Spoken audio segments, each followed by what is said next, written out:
Wow, that was a very abrupt transition. I thought it would be a little nicer than that and actually use the transition screen, but I guess not. Hi, everybody. How's it going? Hey! Hello! I hope everyone's been doing well.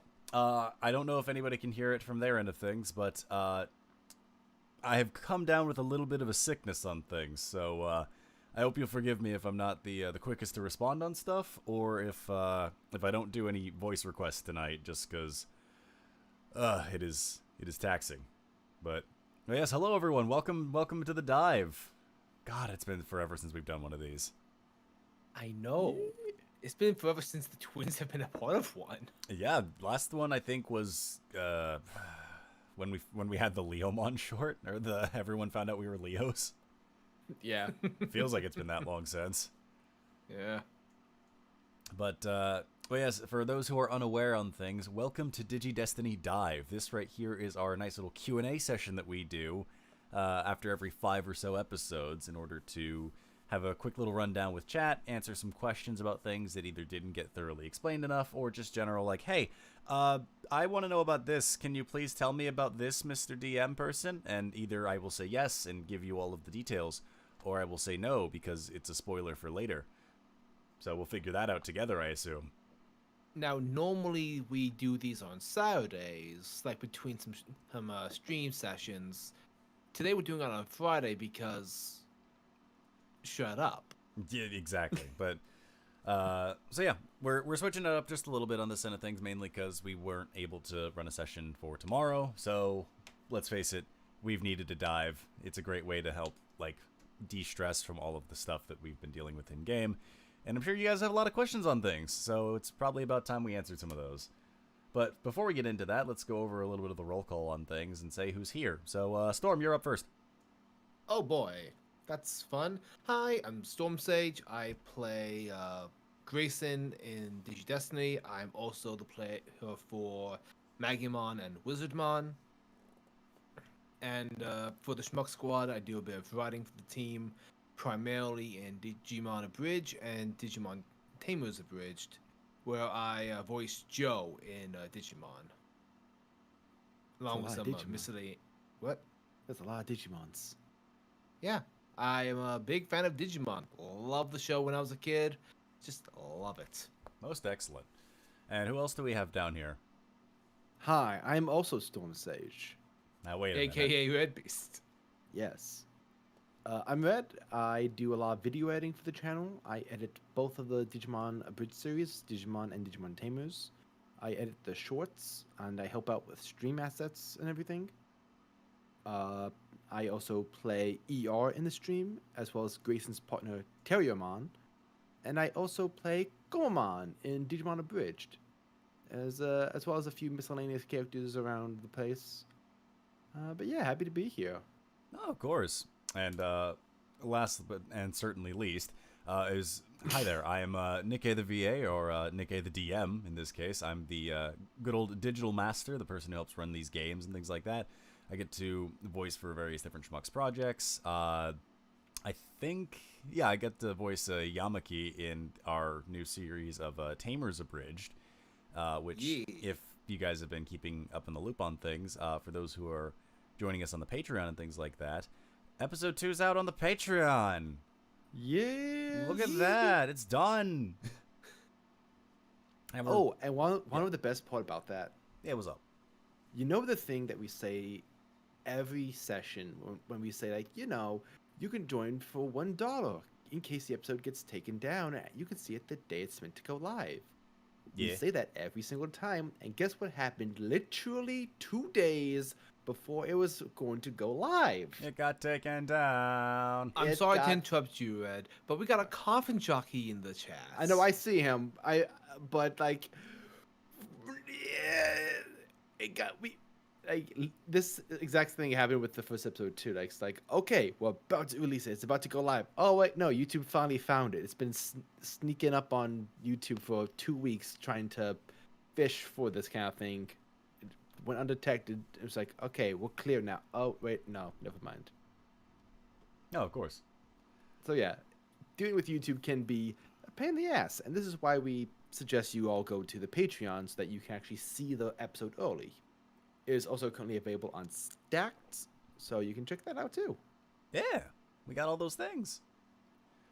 But I suppose now that we are through with the introductions on things and all that stuff, let's get into why everybody's actually here in the first place, and that is for the questions for the dive, which Woo. I'll be editing as we go along for the most part.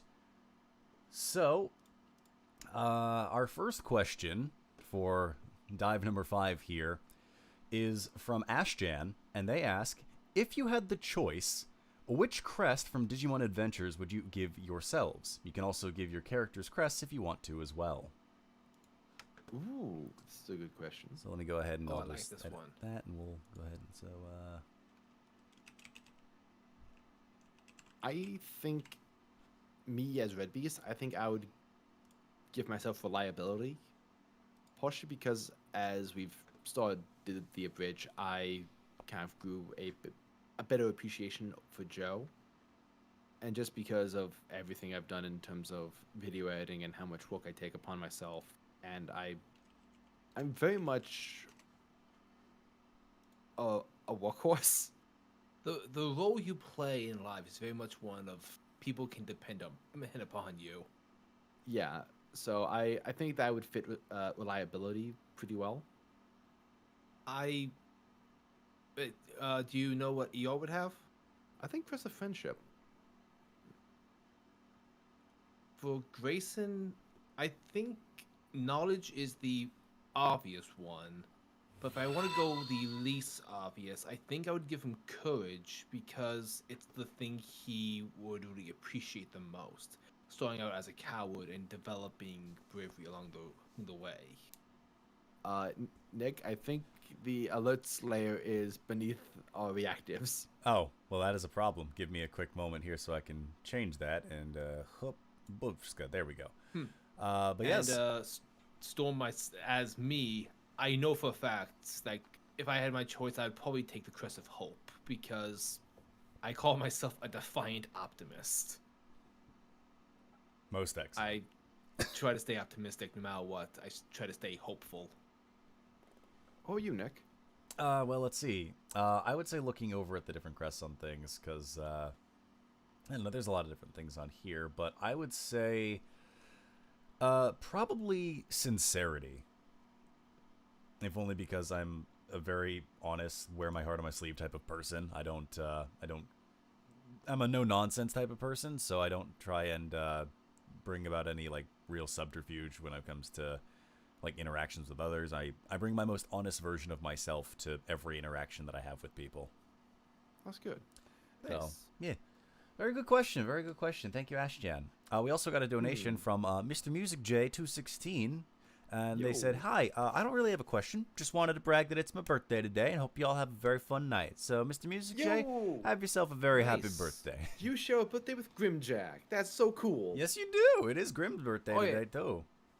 Go ahead and wish Grimjack a happy birthday in the Discord, on Twitter, wherever you can find him on the streets.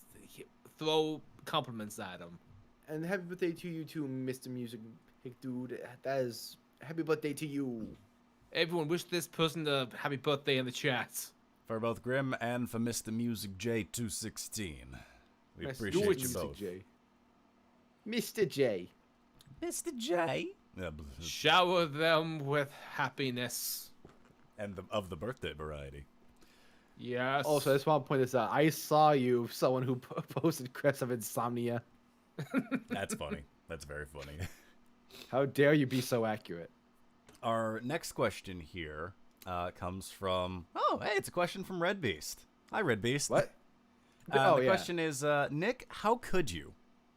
You know what you did. I do know what I did. And the answer... very easily. You monster. Absolutely. I can't believe you did that to Gatsumon. Of course. Yeah, well, still upset about Gotsumon. That could have been posted after the previous episode whatsoever. Sincerity. I mean, to be fair, I warned Red in advance. I said you will be bullied this session, and he didn't believe me.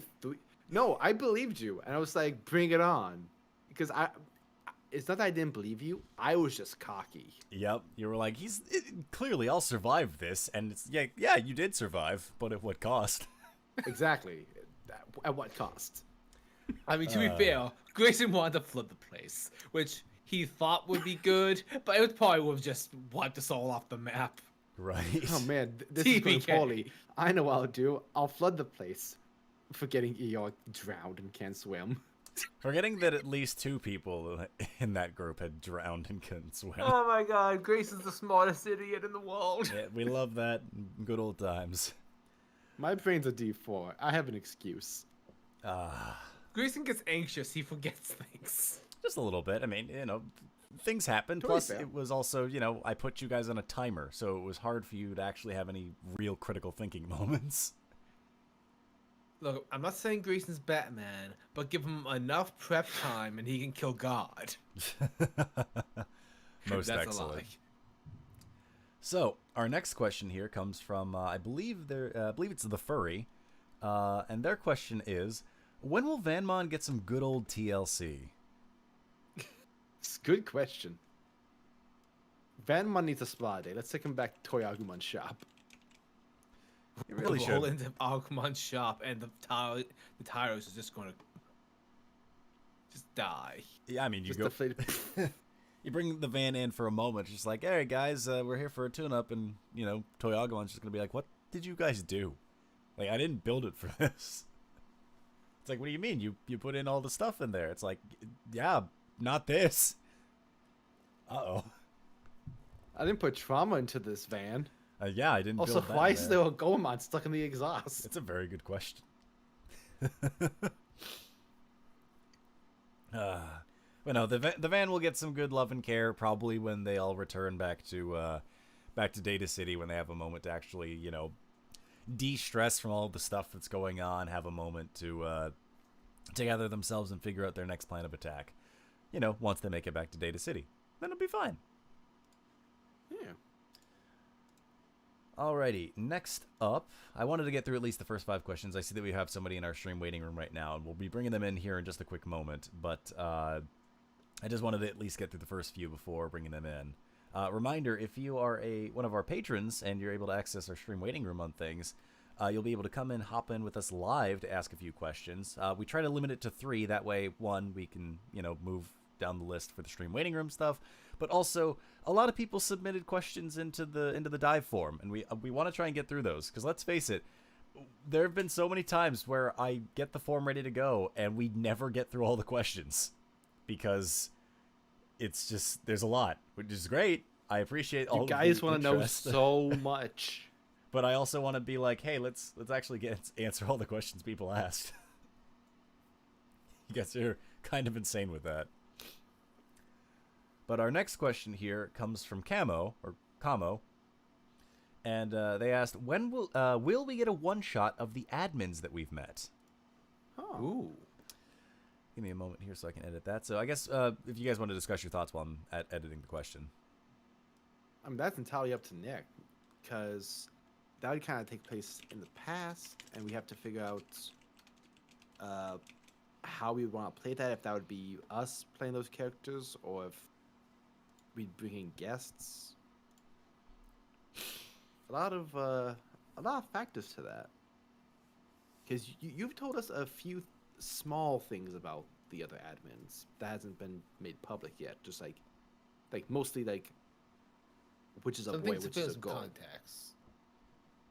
Exactly. So the way I would phrase it is, while the admins are very interesting characters, at least the way that I've put them together, because after all, they were previous Digi-Destined, and then they kind of got to stop being that. Instead, basically got to be moderators for other people's adventures and things like that. Give them their own chance to get life lessons and, you know, dabble with Digimon every now and again and grow from those experiences. I would say that my response to it is I don't currently have any plans for a one-shot involving the admins. The main reason why is because this is not their story. They may be a part of it in the overarching scheme of things, but this isn't their tale anymore. They've already had their time to shine, as it were.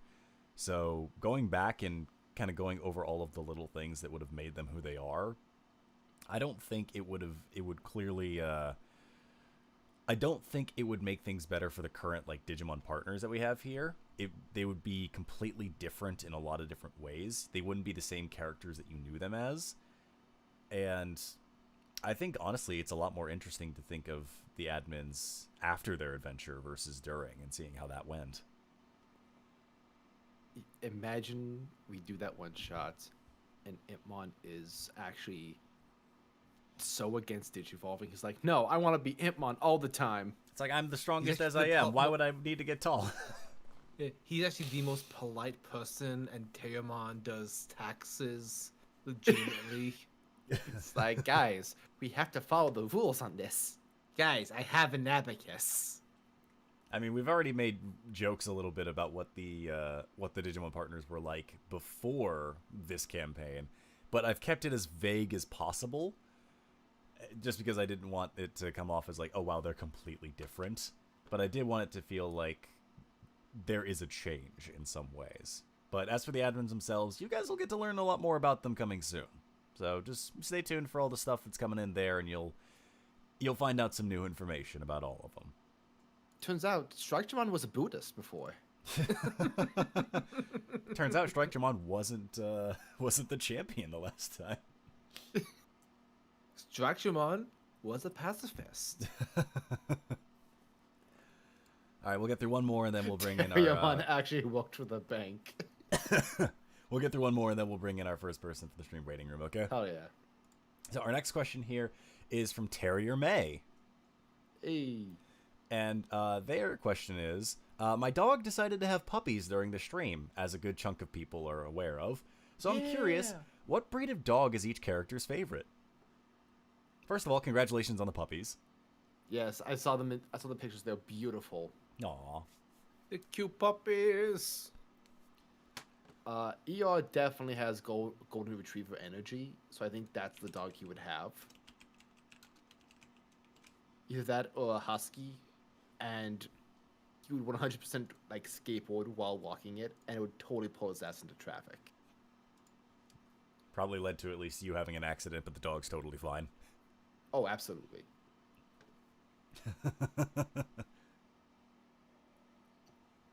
Otherwise,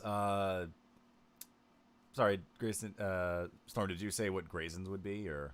I'm thinking, and I'm biased because I have a Golden Doodle IRL, so that's the only dog that's coming to my mind right now. So, because they're good, like companion dogs, I feel like Grayson would have like a small Golden Doodle if he had to have a dog. Because Grayson doesn't really seem like a cat person.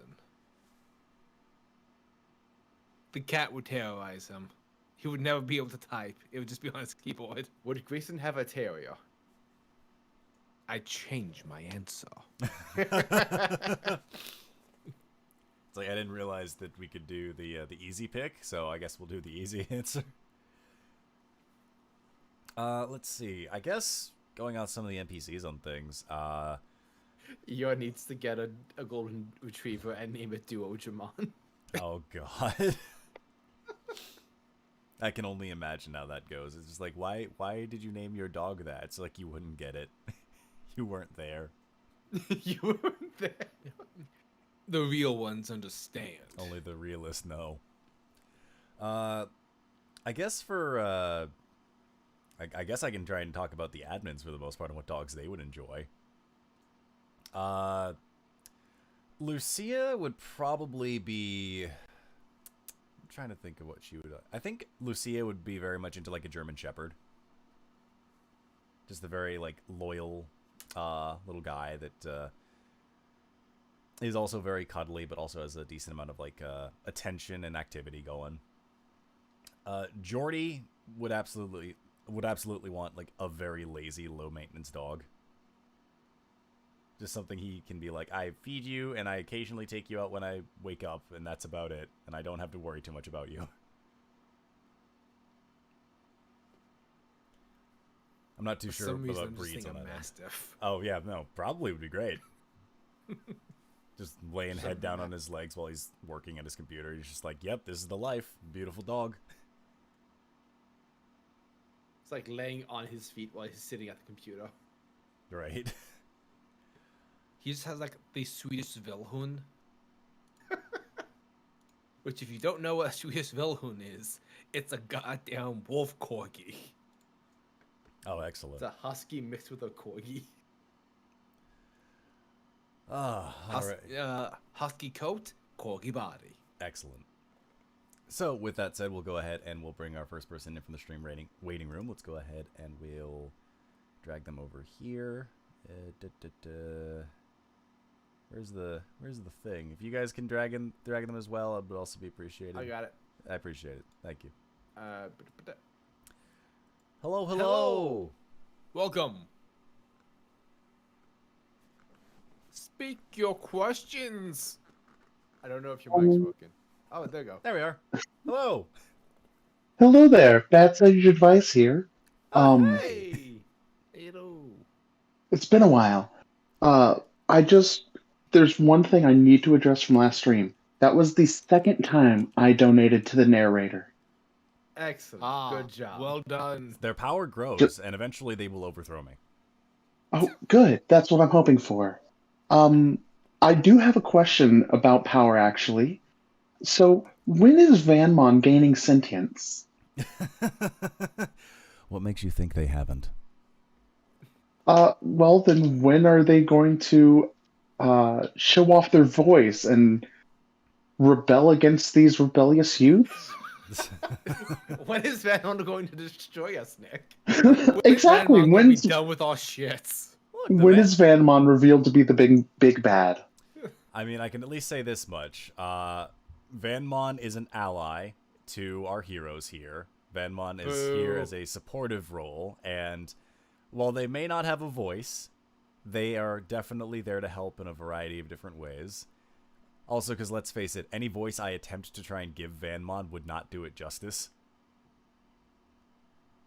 I don't know why. I'm just thinking Vanmon as one of the glitchy transformers that is just the transformation noises. Like Bumblebee.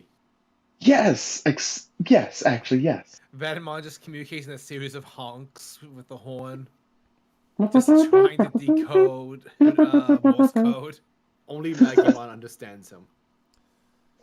That'd be hilarious.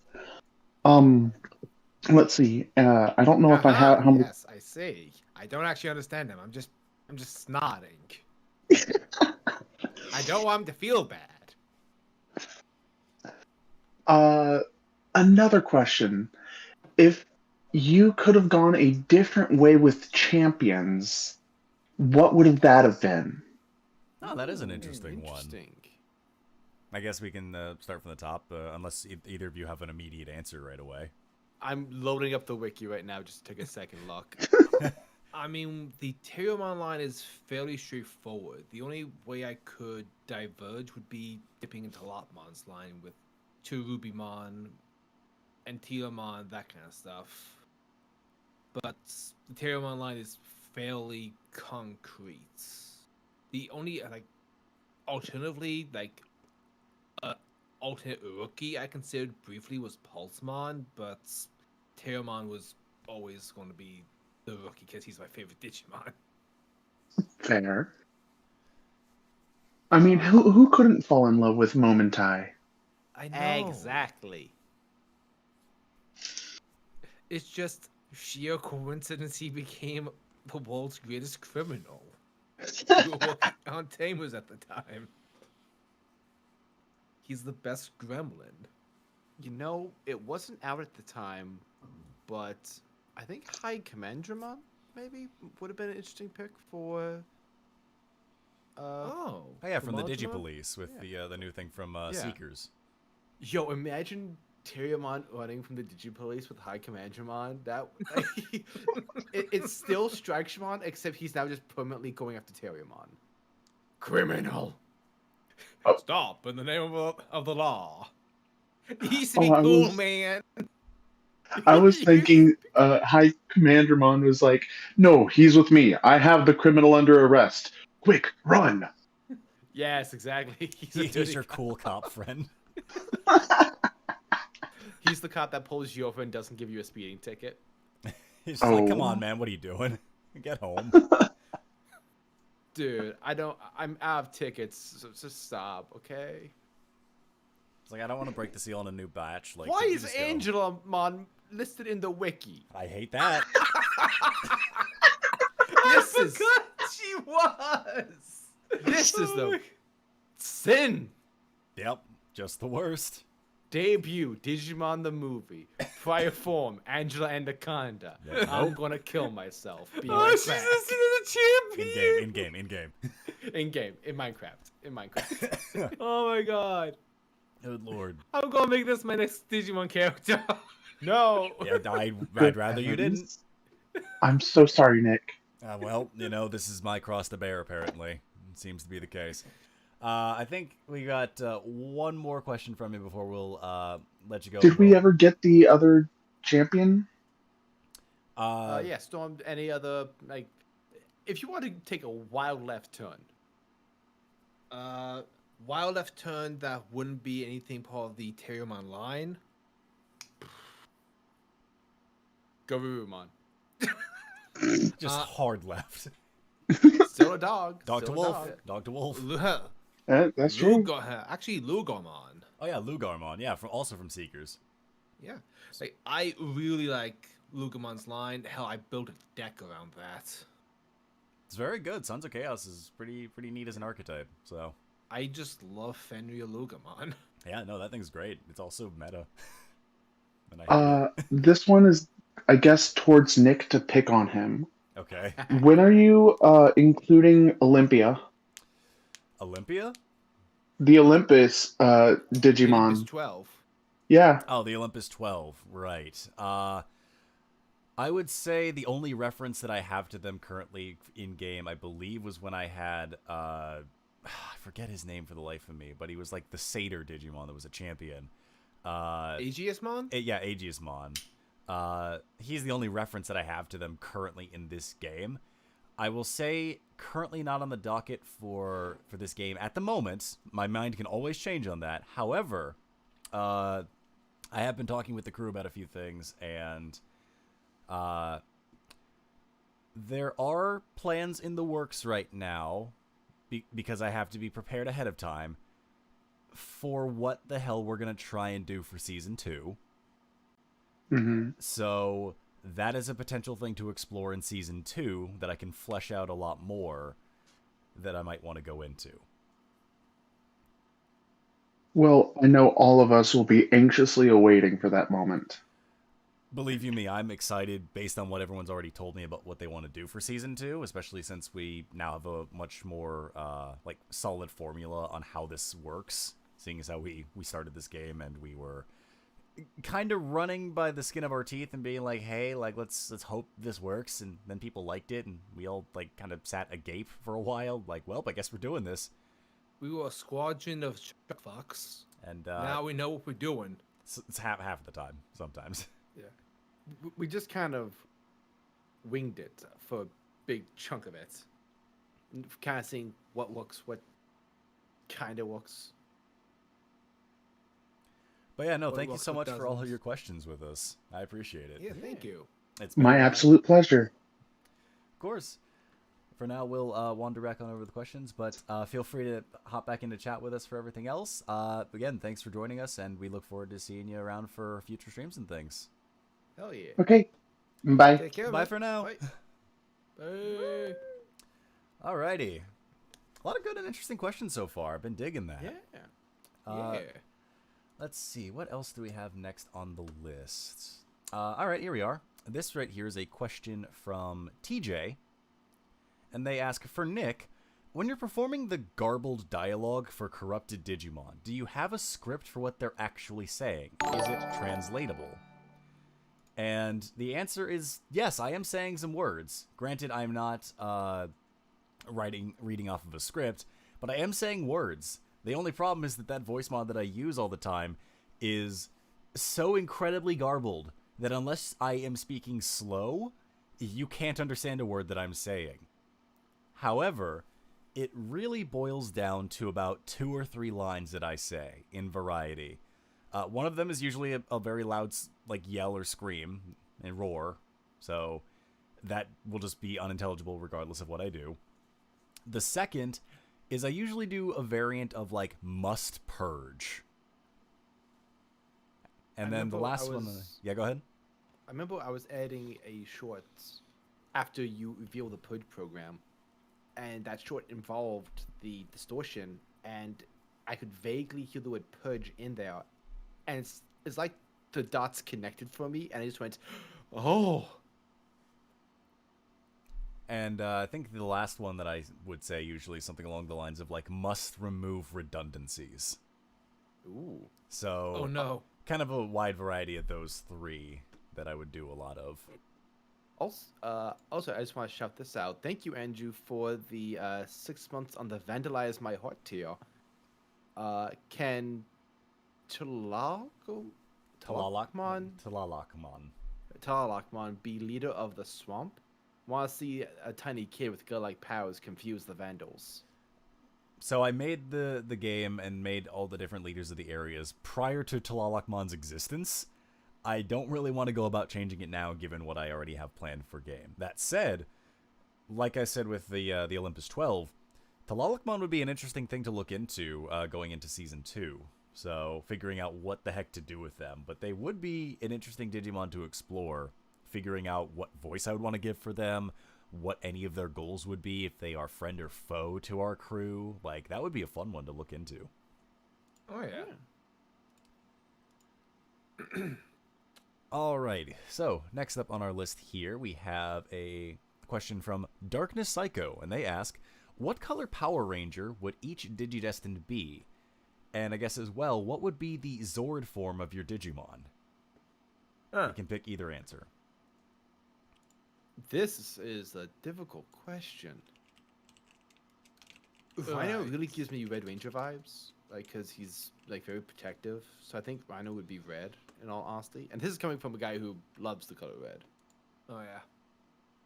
I think Grayson, just by his general vibe, would be green, kind of like a bridge from SPD, the smart one. Because I know most people associate blue with the intelligent member of the team, because Billy and Ethan. But green can still be the smart guy, as seen in SPD. Mm-hmm. Gary gives me Blue Ranger vibes.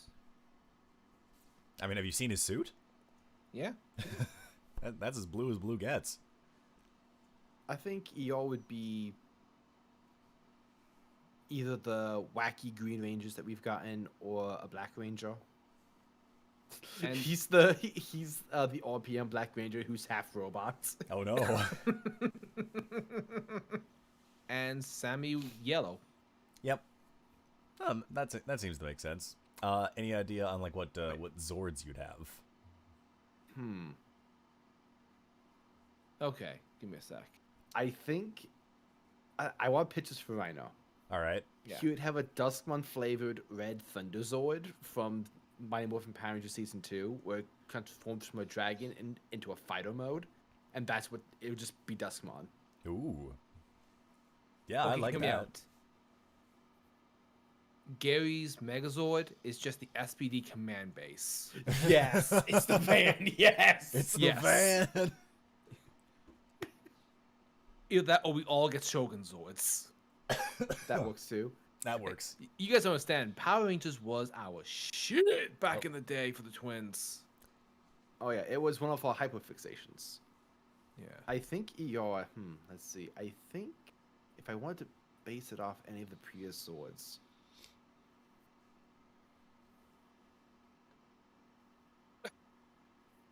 Maybe the power wheel from Zio. I was gonna recommend like anything from Night Speed Rescue, That too, yeah. like emergency response. Hell yeah. Please don't remind me about my job. Sorry. No, you're fine. Nice. For Grayson, I think, given that he loves tech, I think he'd go with Astro Mega Ship, because Mega Ranger was all about video games and technology, but in space it's just super cool. So yeah, I it's think, the Mega Wingo. Oh yeah, the Mega Wingo is so cool. Guys, you have no idea what you've just done to us. You've unlocked our hyperfixation. Because none of them really fit the Mighty Morphin dinosaurs. I mean, Eeyore's... Malajamon is like a dragon dinosaur type, so he... Oh, You wait, what? Dragonzord. There we go. Bada bing. Yeah, dragons. Yo, Eeyore with the Q-Rex. Yes, here we go! That's one of my top 5, yes! How could I forget the QX? Yeah, it goes QX, Rail Rescue Megazord, Omega Megazord, and the Zenith Carrier Zord. Most It's excellent. just a problem. There we go. We found it. We got there. It took us a little bit, but we made it. Oh, Nick is the Predazord. I need to look up what that is. Give me a moment. It's It's Merrick three- from Wild Force when he was evil. Ah, I It's see. three Wild Force Megazords fused together with a giant alligator face sticking out of the chest. Excellent. It's the Alligator Wild Zord, Hammerhead Wild Zord, and the Silver Wolf Wild Zord. Who's the White Tiger Zord? Sammy. That sounds about right, yeah. The white Casalamon. light of justice coming in to save us at our moment of need and being able to roll a 70 fucking 2? Yeah, they'll do it. I know, no Ninja Zord. That's... You know what? Sammy gets a Ninja Zord because of how stealthy she is. She gets the Falcon Megazord. Yeah, with that There we 52 go. in stealth. Yeah, absolutely. But no, thank you very much for the question, Darkness. Our next question here comes from T Prime 456, and they were asking, will the rules for the game be updated more soon with what's happening in stream so far? The way I see it, a lot of the stuff that's been happening in stream hasn't required me to really do a lot of rules updating, because a lot of the things that I'm adding into game are not generic items. A lot of them are very niche abilities that are like upgrades for the ultimate Digimon, or are specific tools that were created for the Vandals in their various different ways. I wouldn't really want to plop them into the game like in the rules chart, because again, they're unique items, and I would much rather that if you're going to have a custom item crafted in a game like this, you'd want to talk with your own DM to figure out what would be best for the rule set, what would work well, what would be a balanced feel on things, because what I consider balanced might be considered super underpowered or completely overpowered for various other different DMs on what they want to do.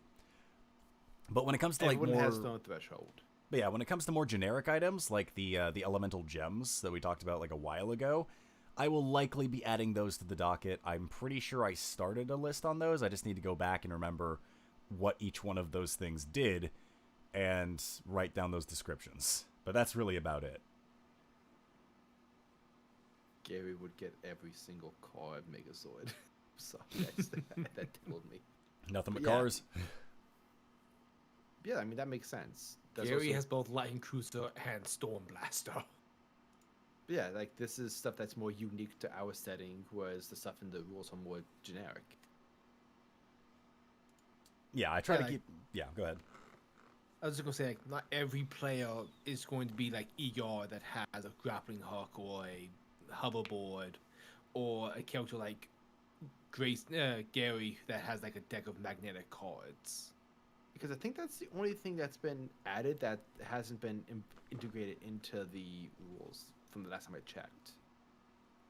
Right, yeah, I haven't added any of the, like... Well, I made a document for you guys to look at for your own items and things like that, but I didn't add it into the tabletop extra rules section, simply because, again, they're unique items. I would much rather, if you were planning on doing that in your games, you have a better collaborative idea with your DM on how you'd want to go about making those things. Always talk to your DM before doing something that could potentially shatter the balance. Please. Exactly. I've had that discussion with players in games I've DM'd. Make it a conversation so that you land on something balanced that you still enjoy, as opposed to something broken that you either hate because it's not strong enough, or it ruins everyone else's fun at the table.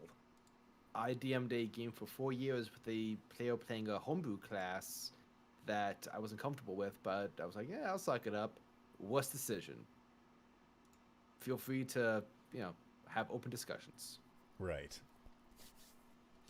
Our next question here comes from Tristan, and their question is, where does Nick get all the cool music and art for the stream? Also, you're all amazing in what you do. First of all, thank you, Tristan. We appreciate that.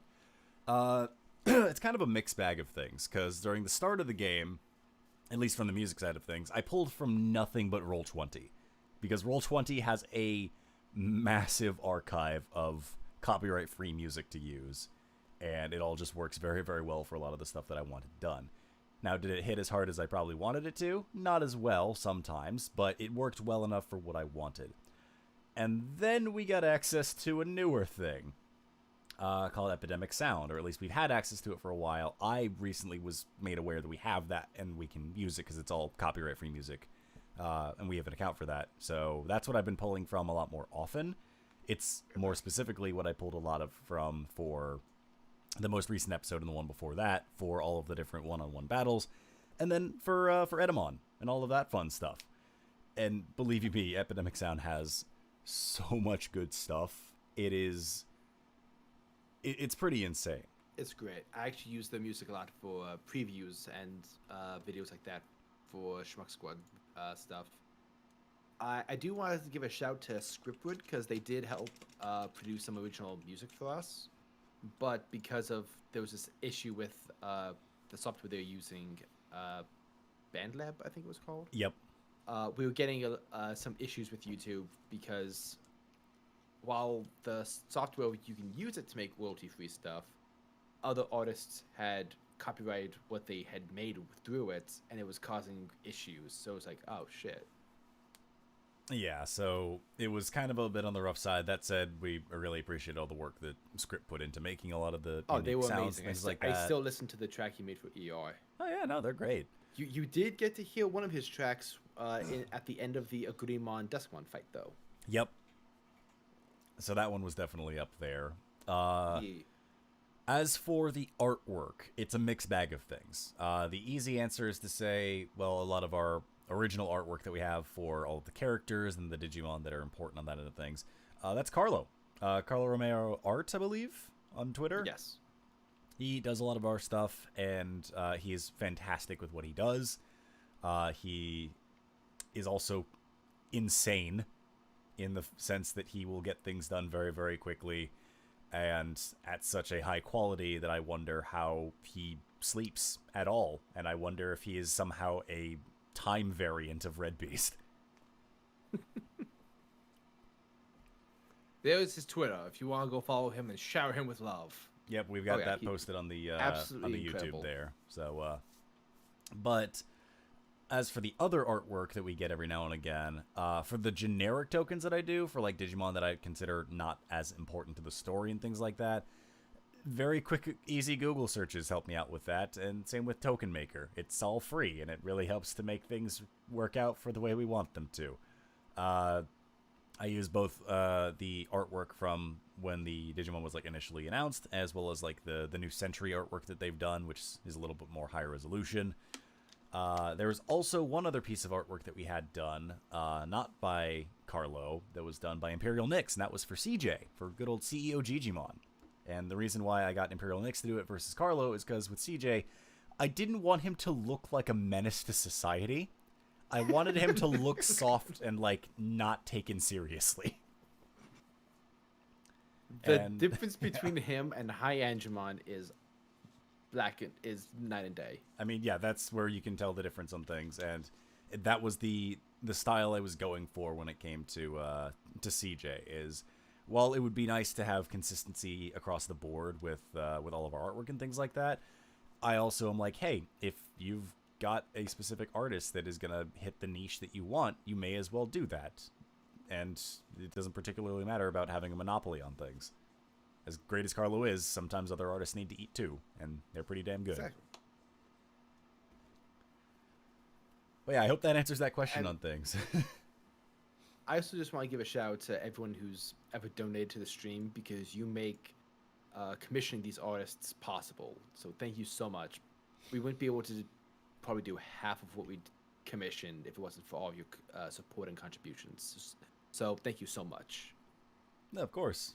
Thank you all again for everything. It is insane to look back on the journey that we've had so far, which, by the way, we've been at this for over a year now. Good Lord. I didn't... What the hell? Time is weird, man. But no, I'm eternally grateful for all of the support that all of you have given us over the last year and then some. It's been incredible. But yeah, moving on. Aside from being sentimental on a lot of things. Yeah. Our next question here does not have a name associated with it, but they ask, when it comes to the stuff that happened with Riot, was any of that planned, or was it simply the will of the dice?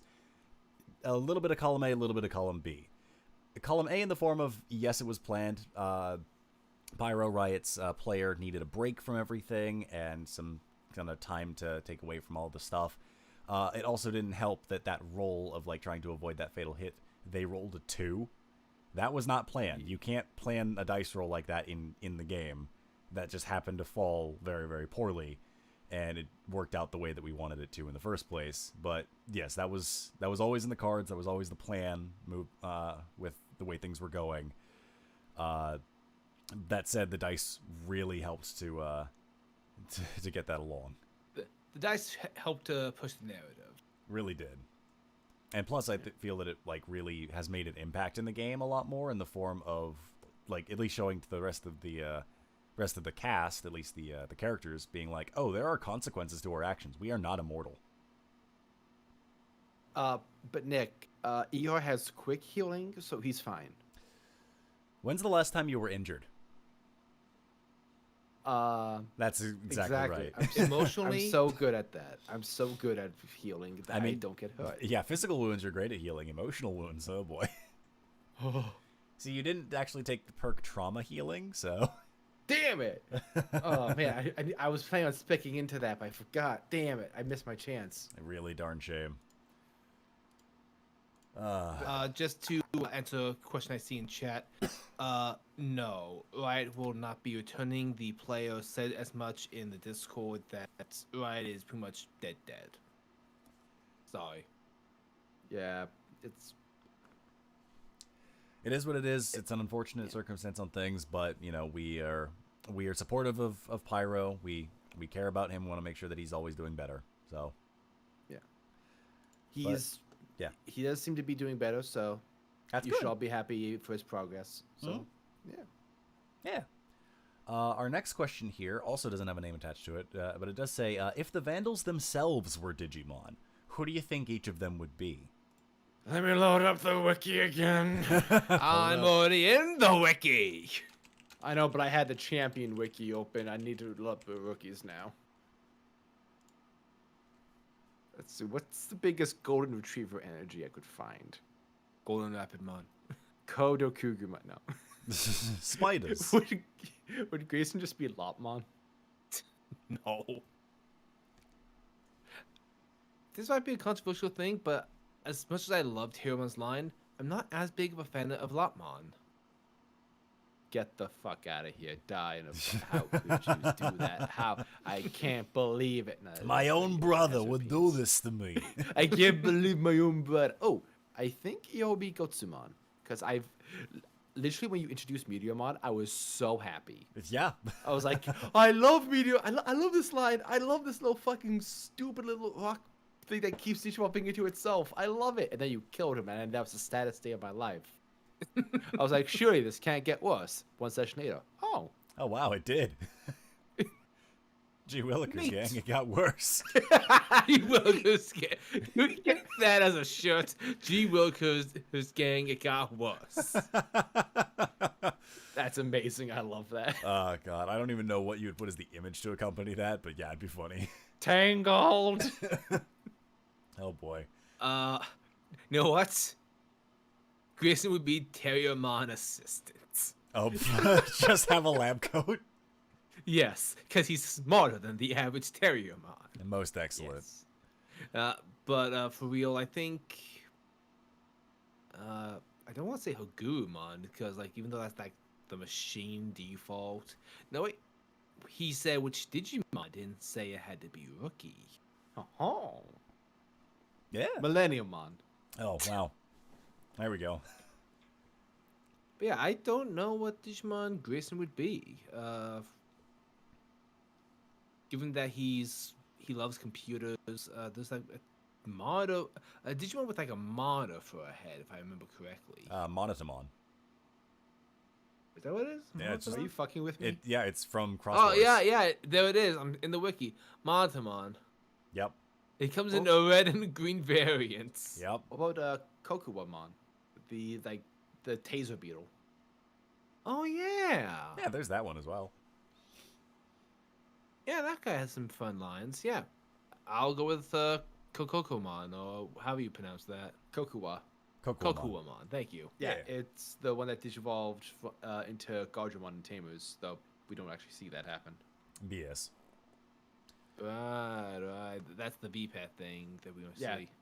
Kazu's default like canon rookie. Which is weird because you think it'd be Hagurumon. I'm actually happy that it's something different. Oh yeah, fair. Alrighty. Well, our next question here is actually a big one based on the lore drop from last session. No name associated with this one, but they ask, did someone or a thing actually give the previous Digi-Destined their own private server, or did it just kind of manifest? And as I stated before in the last session on things, but I'll go ahead and reiterate on this if it wasn't clear enough on things. Yeah, the system, however you want to call it, whether it be God, Yggdrasil, or whatever else, they don't have a name for it other than the system at large, basically. Said, hey, thanks for all your help doing your first adventure of Digi-Destined, and then gave them the private server to utilize, and then pieced out immediately and never talked to them again. It was Neemon. It was just Neemon the whole time. Exactly. Here's a pair of It was pants, guys. Good luck, have Monmon. fun. But what if it was too Monmon? Monmon? What if it was Mon? There we go. Yep, we got there, guys. Mon, the unblinking eyes.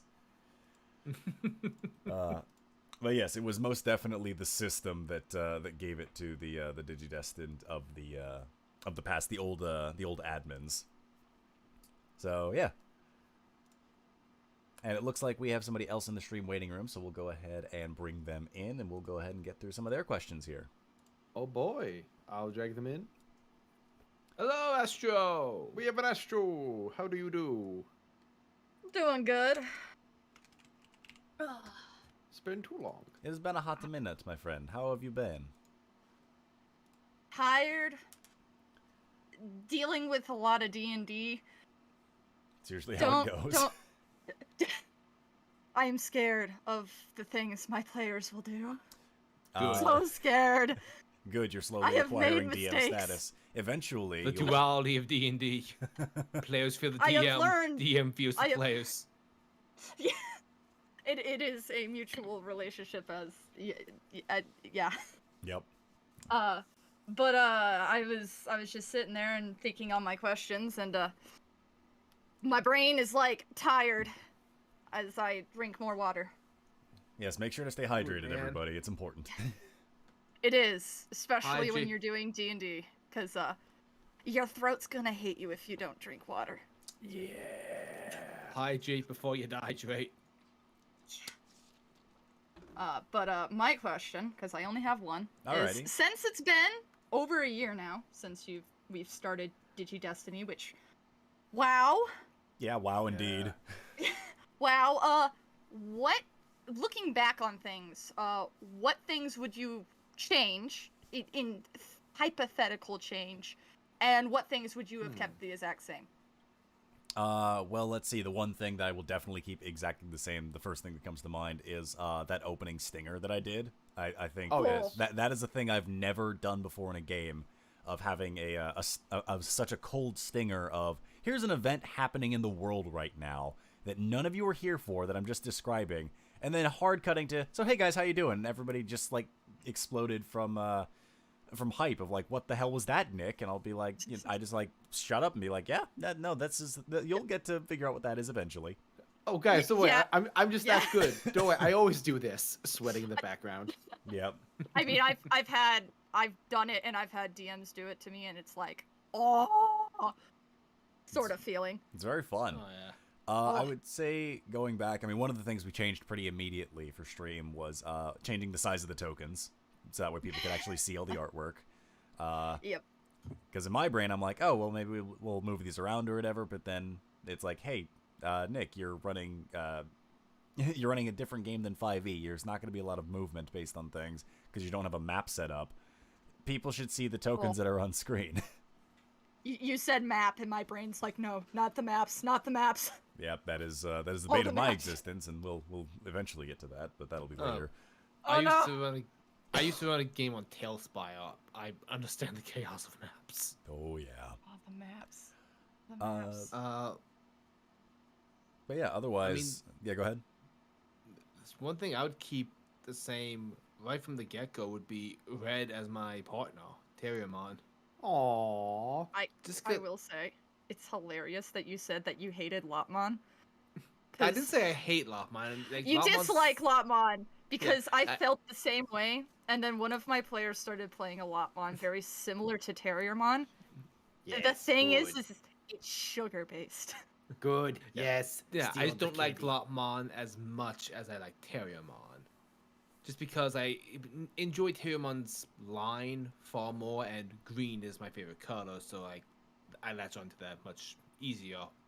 And Red just understood the assignment that I wanted to do with Terriermon. Just this gremlin that's all up to mischief that he should not be up in. I mean, it helped that we already knew what we wanted to do with Terriermon in the Tame was Abridged, which you can see that on the Patreon right now. Terriermon, it's finally made their debut. Oh, yeah. That was on there for a while, and I saw it.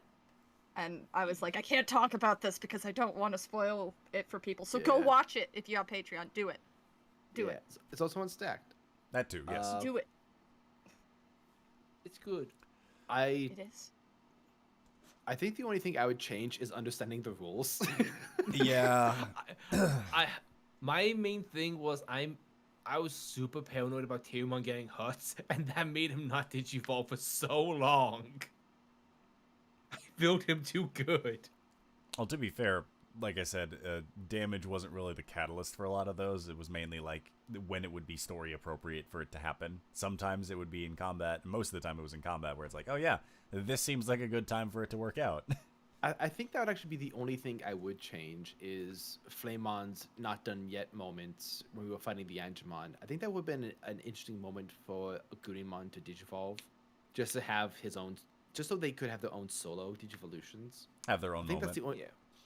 Yeah, I think that's the only thing I would change. But again, that was just sort of a. I mean, we even talked about it after the session. It's like, oh man, we kind of missed an opportunity there. Oh well, these things happen. Right. Oh, You yeah. get wrapped up in the moment, and you just keep the train going. Oh, yeah.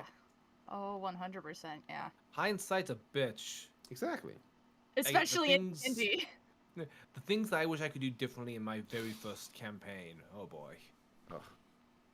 I would say one of Oh, the yeah. big things that I would want to go back and change, which thankfully I'm doing now more often, but would have been nice to do back then, is to not care as much when it comes to the dice rolls on things. And what I mean by that is not be like a stickler for, oh, it should be this or it should be this or things like that. Like, I understand I'm very big about making sure everyone's numbers are correct when they're adding their modifiers and stuff. But when it comes to how people want to make their rolls, being a little bit more flexible with the way people want to do things. Like Because Dwan check versus flight check. Yep. exactly. Because the way that things have been, it's like because it's a newer system, I kind of have to tell everybody, here's the check you should be making, in my opinion, based on the situation. Whereas I figure when we go into, like, another game, it'll probably be a little bit more, hey, Nick, I would like to make a fight check based off of this, or I would like to make a charm check because of this. So I feel like I will say, we're going to get more of that. That is definitely one of the nice things with Kids on Bikes, but it's also, like, one of the downsides, too, because it's like, oh, no. Like, one of my players will talk up, and I'm like, okay, what are they going to convince me to how to use their charm to get out of this situation? And then I'm like, yeah, that works. Go ahead and do it. Yeah, because honestly, as long like... as there's a reason yeah. for it to make sense, then a roll can happen. But just because it's your good stat doesn't mean you'll roll high. I mean, yeah. Oh, so- but yeah. yeah. Can I know my D20 is in brawn. Can I brawn check to get Toyagumon to give us a discount? Can I brunch? How does that work? You I mean- punch a wall and it's impressive. I'm a Kool-Aid man my way through the situation. It's funny you say that, because if I have looked in the book about this, about various different checks, and technically you can use brawn as a form of intimidation by just showing how swole you are. Nick, you Oh, should it's not like have the- told me that, because I'm going to abuse that in my campaign. Well, it's about all No, about you if your should. DM Good. allows it. What? Throw it back to the players. Leomon my- shows up. They deserve Let me tell you nothing. something. Throw them in the blender. I Well- mean, my PC is known to explode on brawn checks. I mean, I yeeted someone like a Excellent. frisbee because I rolled a 34 last session. There you go. Good. Yes. It's all I'm coming just together. But at the same thus time, you far, roll ones.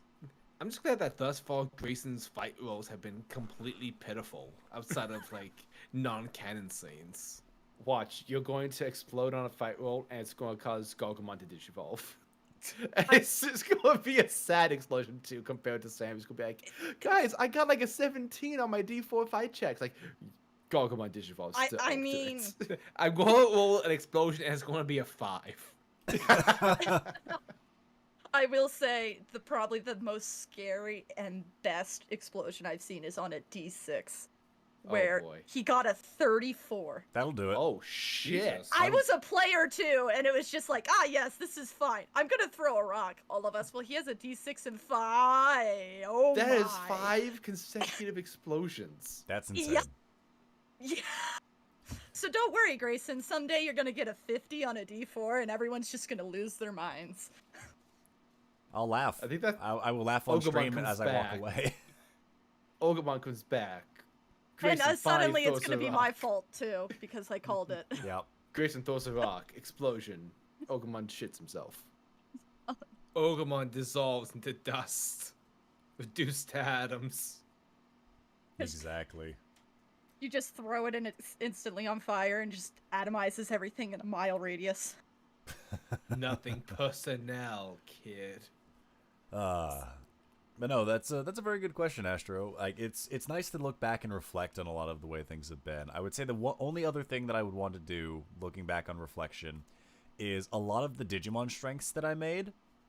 A lot of them feel not as double-edged sword as I would have wanted them to, because some of them are just straight like stat buffs. Some of them are immunities to various different like debuffs and things like that. And then there are some that are like, oh, it'll give this stat a higher buff, but it will take away from this stat. And I feel that looking at those now, I look at those and go, wow, these really aren't hitting as heavy as I would want them to.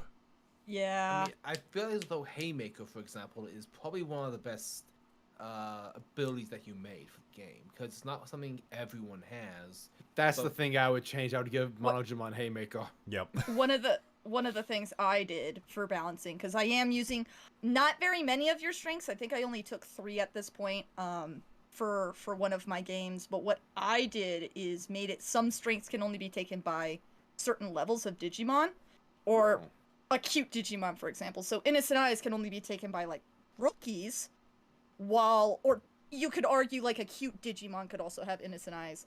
But that's kind of how I'm balancing things. Or like, I have strengths that are basically the inverse. Like, I have a version of Battle Sense, but for defense. But what I did So- for the inverse is you now have a negative to defense or attack when that procs. But So you can't Kiramon- take the inverse. So, like, if you had Battle Sense, you couldn't take my inverse for defense because, the whole point of having, So the Caramon negatives. can't take innocent eyes. Got it. No, I mean Caramon can. It's a rookie level Digimon. I know, but he's not cute. I beg to But differ. he's a rookie level Digimon. Caramon is adorable, and you will retract that statement on stream, Red Beast. And I this mean, is Yeah, how like Red I was saying died. before, like Haymaker is like a really good ability, but it's not like so good that everyone has to have it in order for the builds to be viable. Yes. Haymaker is very good for any build because Oh yeah. it's dice, but at the same time, yeah, it doesn't need to be viable for every build. Exactly. But no, thank you for joining us for your question. I believe we've got one other person in the stream waiting room, so we'll probably Indeed. swap you out on things. But again, thank you for joining us and for all the yeah. constant support that we get from you on the mod team. Yeah. Thank you so much. Yes. Yay! It is what I do. And Red, I have a delivery truck of sleep bricks about to dump a bunch of bricks on yours and Storm's house. I apologize in advance. I was up I was up till 6 a.m. last night. You cannot stop me. I mean, I would be mad at you, but I was up till 3. Ha ha! So I can't actually be mad at you last night, except for the fact that I can, as I'm going to throw a brick at you. Bye! Front check. I got this shit. Let's Dragon Blue. Yep, we've got Blue Hello, next. Blue. Hello, Blow. Hi. Hold on, I'm rolling a Brawn check. Let's see how that goes. I am super late to this. Like, I am 1 hour late, but, hi, I got 2 questions, and is it okay if one of them has to deal with the latest session? Or is Totally. that just off the top?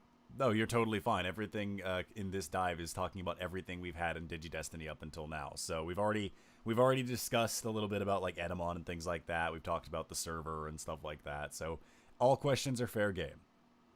Okay, Fire away. this one I didn't think of until, like, literally right after the last dive. Why did Hyendramon have Wendigomon elite Digimon in the previous tourneys? Well, that's the thing, is that Wendigomon, in general, was an experiment from Hyendramon. Like, the whole point of why Wendigomon was kind of like the way they were is because of the Purge Protocol, like, experimentation that had been done. Essentially, Wendigomon was patient zero on, like, getting it to work, and they messed it up. So instead of, you know, how do I describe this exactly? They use them as the basis of like, okay, here's where we messed up. Here's where we're going to be able to make this moving forward, where they are autonomous, or rather they work for us directly and they are going to follow directly our commands on things. Wendigomon essentially got put on a short leash and was told, like, you are going to remain here until I need you for something. So because of the way that the Purge Protocol was working in their system, it led to violent outbursts. So in order to keep them some level of, like, contained and happy, or sated as it were, they would be put into the Colosseum. So it was less that it was Hyendramon forcing deletions, and it was more, hey, Wendigomon did this in order to be able to stay sane in their mind, without going on a rampage and destroying the entirety of the Static Desert. Oh my god, he actually made a Wendigomon more violent. Yep. That's basically the idea on that end of the thing, is that he messed up, and said, well, I can still use this, and you'll still be usable when I need you, because of the way things work. But the reason why Wendigomon was considered a failure is based on the way that their stats worked. Essentially, their stats would start as a D10 and work their way up to D20 until they got a +3 modifier. Once they hit that point, the very next turn, their stats would immediately revert to a D4. Essentially, they would build and build in power until they hit their apex, and then they would just shoot back down. And that was never noticed in combat when everyone in the crew was fighting Wendigomon, because the fights never lasted that long. Oh, interesting. So, but that's how I Holy built shit. Wendigomon, as a way of, like, ramping up in power until eventually they crash. But that was how they were built. and they would finish fights very quickly, so no one ever found out about this weakness. The only So one who was able to Grayson's, exploit it. Yeah, go ahead. antivirus fixed that from Wendigomon? It essentially fixed it to the point where they no longer have that build-up and crash of power.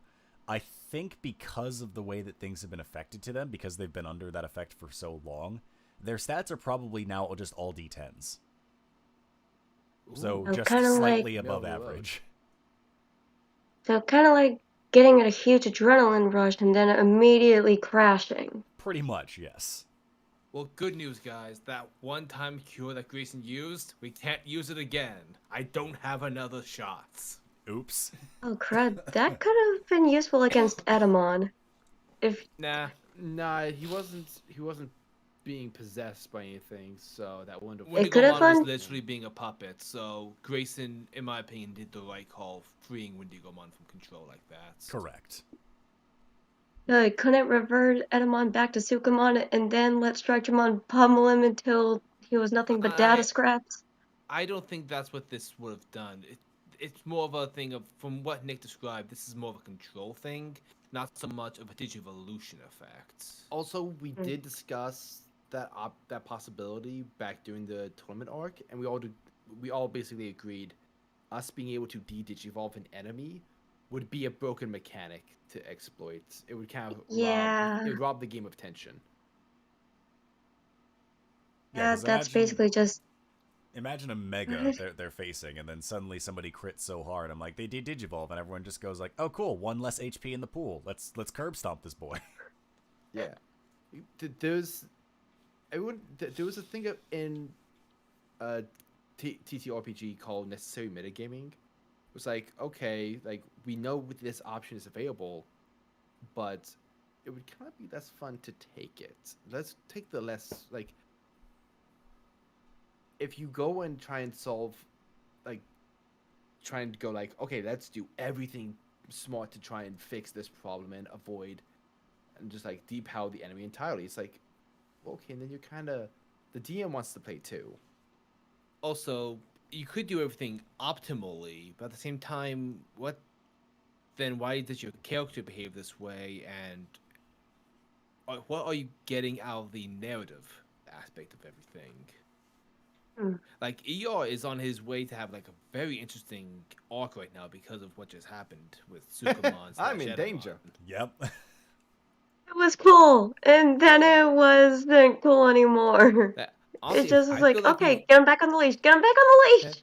I feel like we've been riding a very strong high, and that fall from grace really shook up the status quo in a very fun way, and I'm very excited to see how the team rebounds from that. Because Oh yeah. technically speaking, we didn't lose. We accomplished what we set out to accomplish by saving Yeehaw.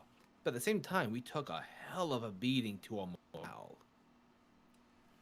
Yeah, so all the I would- smiles are kind of on the lower end at this point right now. I would argue you're definitely lost. When he realized that Edamon was here and that he was sending Digimon to attack everybody, he was like, okay, new mission. I have to end this now. I have to actually do this. I have to end this. So he was actually looking for Sukamon when he was running through.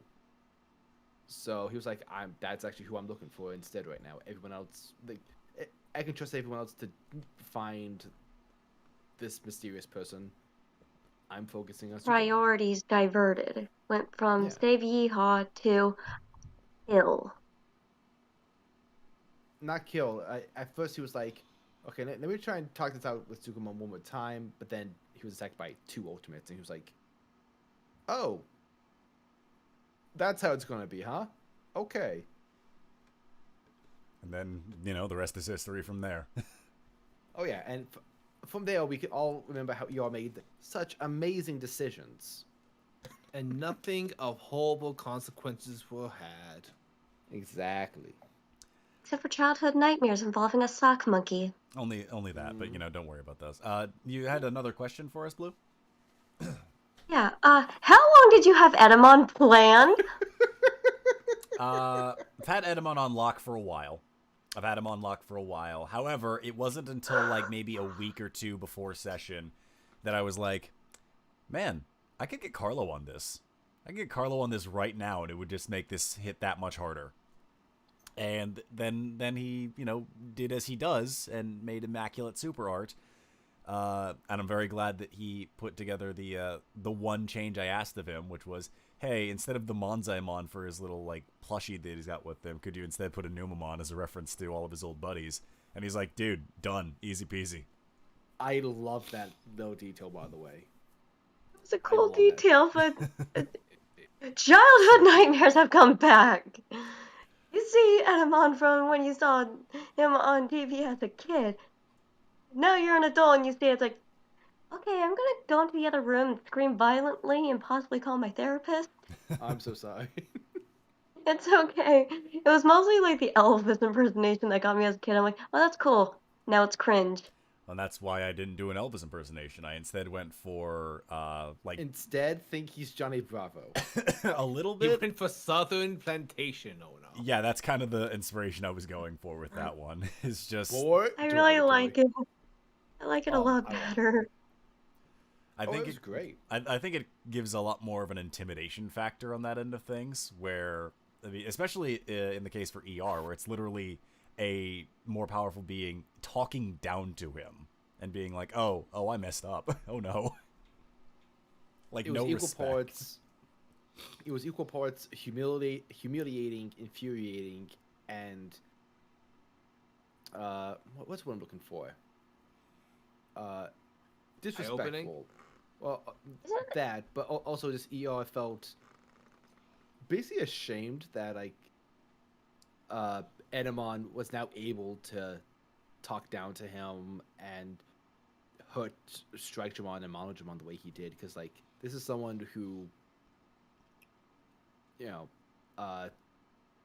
hurt me, like basically was trying to jump me and my friends, and for the longest time we didn't really consider him a real threat. We just kind of laughed at him, so it was okay to just kind of let him do his thing. And now the moment he has actual power over ER, he starts taunting him and starts acting like a bully. ER does not like bullies. He shares that trait with me very much. Isn't it like Edamon, like, I don't know, like 6 something? He'd probably be around the same height as ER. I think he might actually be a little taller than ER, just from vibes alone. Edamon is 165 centimeters tall. I don't know what that is in feet because I'm an American. Same. Somebody can math that out, I'm sure, in chat. We'll I'm get to mathing that. it right now. Excellent.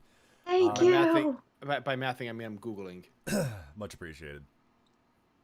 So you said that was 165 centimeters? Yep. That can't be right. What does that put us at?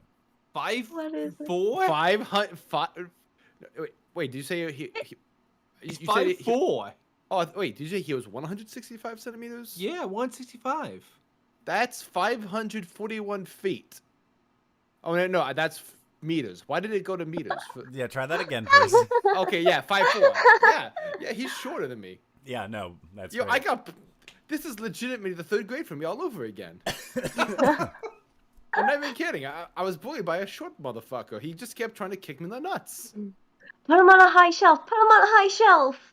I was not much taller than him, but still. You know we're tall for our age. Where you are? How dare he? Yep. Nick, you're giving me Edamon?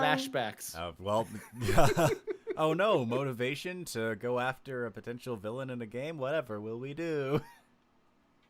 The It guy was went funny from a because joke to a legit threat. It was funny because I was talking to Nick about like, ER might try to actually make amends with Sukumon. Might try to mend this. And Nick was like, that's something. That's a nice That's thought something to you can have. try. Yeah. And now I'm just like, oh, you're not doing redemption arcs, are ya? Maybe this later. is a villain. This is no. Digimon. This isn't Disney. Yeah, no, most I'm definitely. not trying to sympathize with the villain here. No, the whole point. I'm in another D&D game where with the DM is very big on shades of gray for villains. So I've kind of got used to thinking, oh, maybe this villain could be redeemed. Maybe we can talk our way out of this with the right words. But then, then I play with other DMs. And it's like, oh, wait, black and white morality sometimes. Excellent. Also, Digimon isn't entirely like alien to redemption arcs for villains. Impmon from Tamers is a fantastic example. Oh yeah, I absolutely. will never get over the Fist of the Beast King moment. That is so freaking cool. I cannot wait I till know, we get eh? to that. It'll be fun. But no, thank you, Blue, for all of your questions. We very much appreciate it. You're welcome, and have fun with the rest of this. Also, Storm, I like your new profile pic. That is awesome and it's adorable. Oh, thank you. I used it a little while ago. I just going back to it. Knew it looked familiar. See you guys. Goodbye. Thank Also, you again, chat, I Blue. want you guys to know that Grim says thank you all for the birthday wishes. Yes. I think Grim showed up in chat for a little bit. Yeah, he did. He wanted to ask us who is your favorite Digimon and why it's Agumon. And it's Well, because that's Agumon obvious. is Oh, it's Agumon Agumon. has such he has such rich lore and he's Agumon. Yeah. Like there's a little bit of Agumon inside of us all. Also, War Greymon was just the GOAT back when the show first showed up. Yep. And yes, Ashgen, TK was like 8 in Adventure. That kid got the trauma. Holy shit. Yep. Sammy's getting the TK treatment right now. Oh my god. Oh, hey, a cool guy. What's up, cool guy? Oh, we got a cool guy. Very nice. Oh boy, What's a up, cool guy? I got some cool guys. I've gotten so many people asking me to make that into a short. Oh, boy. hey, a cool guy. It's like, I'm What's gonna up, cool try, guy? guys. I'm gonna try. And we got another cool guy. Very awesome. Yeah, thank Oh, you, hey, cool a cool guys. guy. What's up, What's cool up, guy? cool guy? So, that said, let me go ahead and go on to the next couple of questions here in the forum for the dive. And this here is a question from Gentleman Fancy Rides Again. I wonder who that could be. And Gentleman Fancy asks, will there be art of all of the admins? My plan at the very least is only to do like the artwork of the main admins that show up in the story. I don't know what I would do about the others, about the remaining 4 or so that are left. Simply because one, I don't want to put Carlo through the ringer for stuff that's gonna show up for like a nice little, hey, this was neat.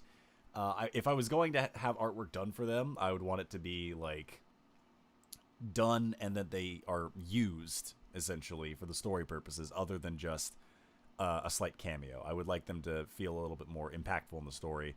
And the former admins that have left don't have an impact in the digital world anymore. They gave up that ability and power, so I don't see a need to bring them back for anything.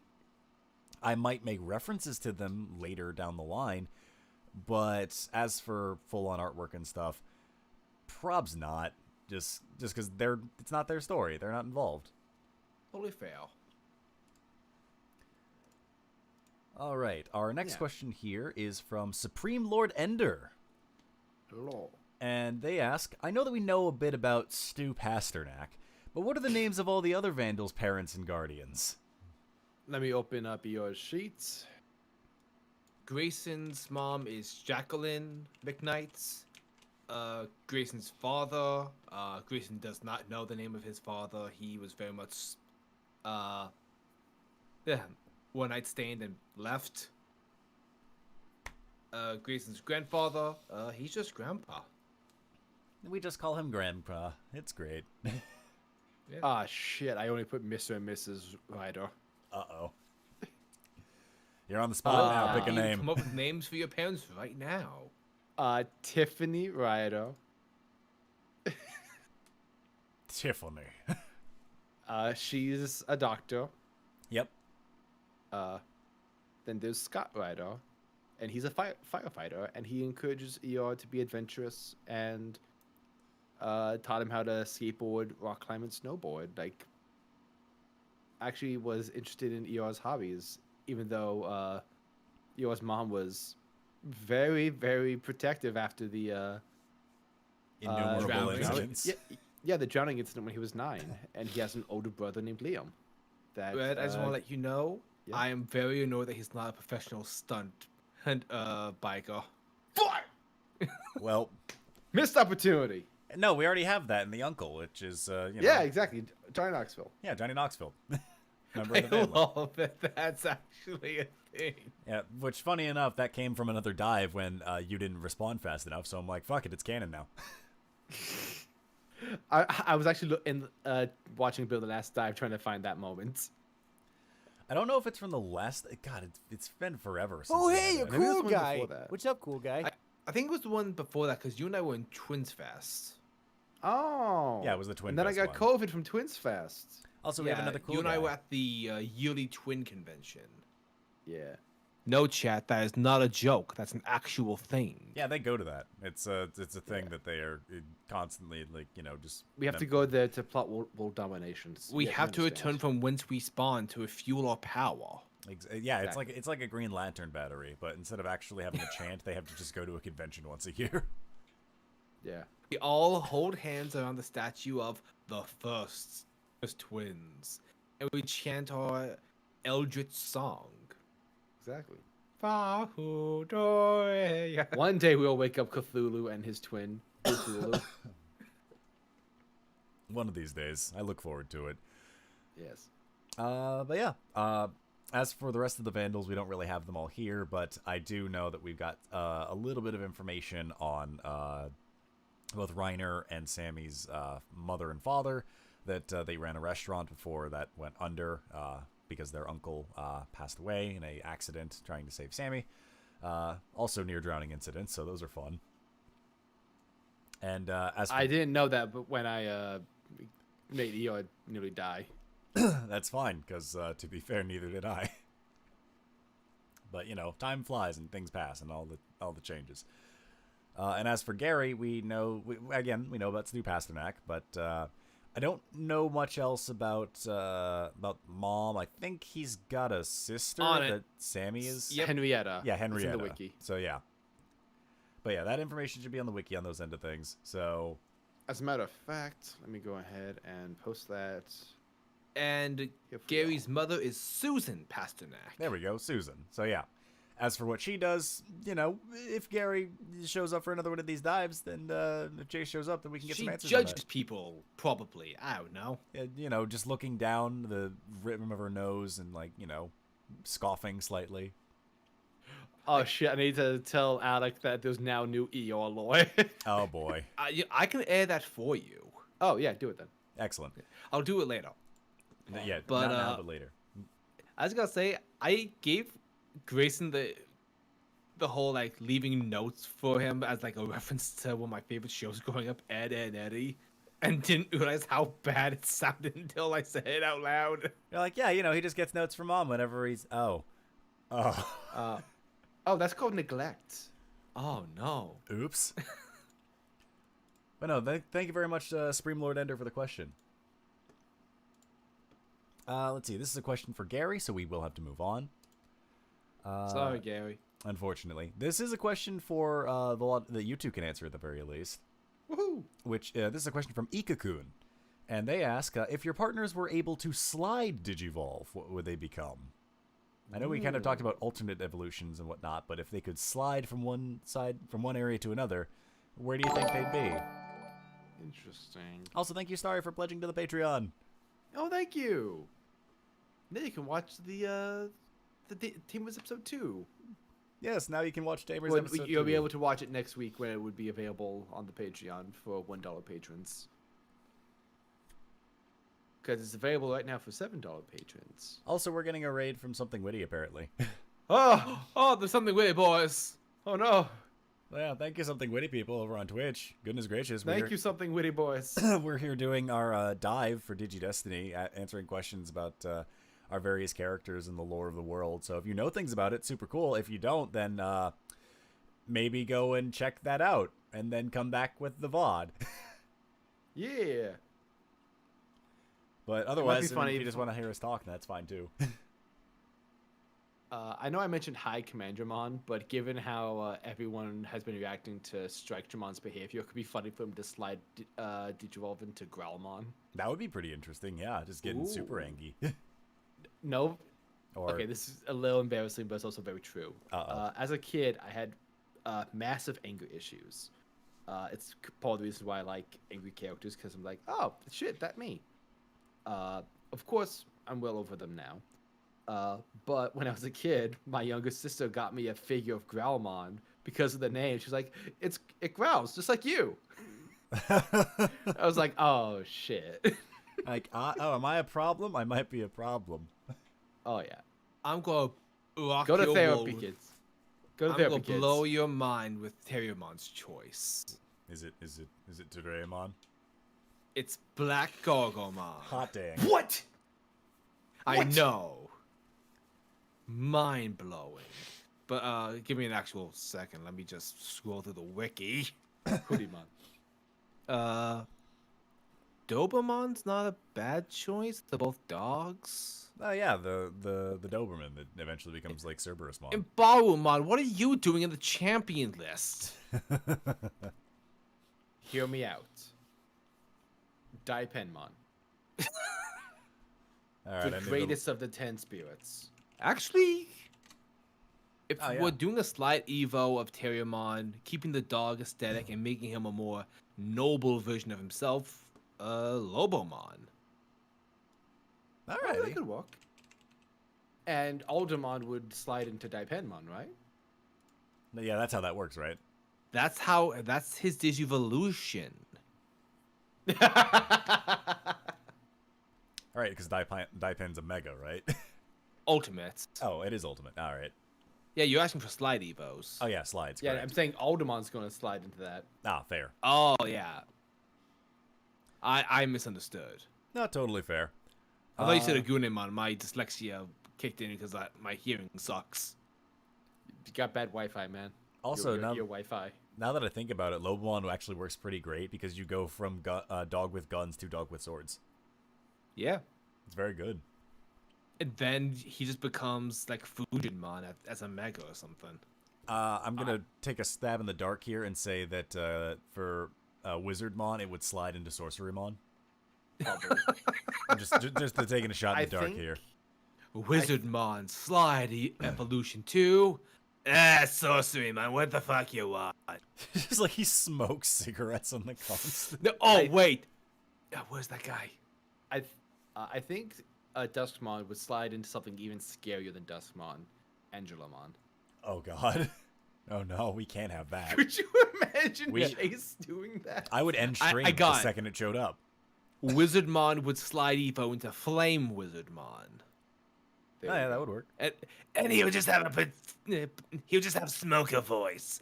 Hey, what's up? I'm Flame Wizardmon. Yeah, what you want? I got fire. No, that'd be great. And he just like tries to smoke the matchstick wands that he has. There we go. Okay, here we go. You want some fire? I got fireball. I cast fireball. I didn't ask how big the room was. It's like, well, that's a problem. Anyway. Let's see. I have no idea what, I guess on Sammy's end of things, because I know we talked a lot about various different, like, evolution lines and things like that. A different sistermon. Yeah, it would go from Noir to CL, because that's more American friendly, because it's a sword versus a gun. Yeah, it's a nun with a katana instead, which is somehow better. And it's blue. Kill instead. Bill music plays. Exactly. But yeah, I hope that works for Slide Evos. Goodness. Now the sickness is still getting to me. Love that. Do not get down with the Fight sickness. it. I'm trying my best. Here is a question from Jagger96, and they ask, were Giromon and Tekkamon going to DNA Digivolve, or was that something else? First of all, with Jiro and Tekkamon, give me a second here to write a little bit about that. So with Jiro and Tekkamon, I actually looked up a little bit of lore when it comes to them. And as far as I'm aware, I don't believe they have a DNA Digivolution, and I wasn't planning on making one for them. But I'm glad that this was brought up about Jiro and Tekkamon, because when I looked it up, Giromon, which is the one with the chainsaw, is actually a vaccine. And I thought that was hilarious given how devilish it looks and the fact that it has a chainsaw. And when I looked at Tekkamon's lore, it was literally like, oh yeah, because of Giromon's existence, hackers decided to make a better version of, like, it to be able to bypass Giromon's security, and they made Tekkamon. That's awesome. So I thought it would be very funny to make them kind of work together, in a sense. That Tekkamon was built as a full counter to Giromon, but instead now they're like, we're brothers. And it's how it goes. And funnier than that is the fact that I made Jiromon have the higher pitched voice, when in actuality he would likely be older.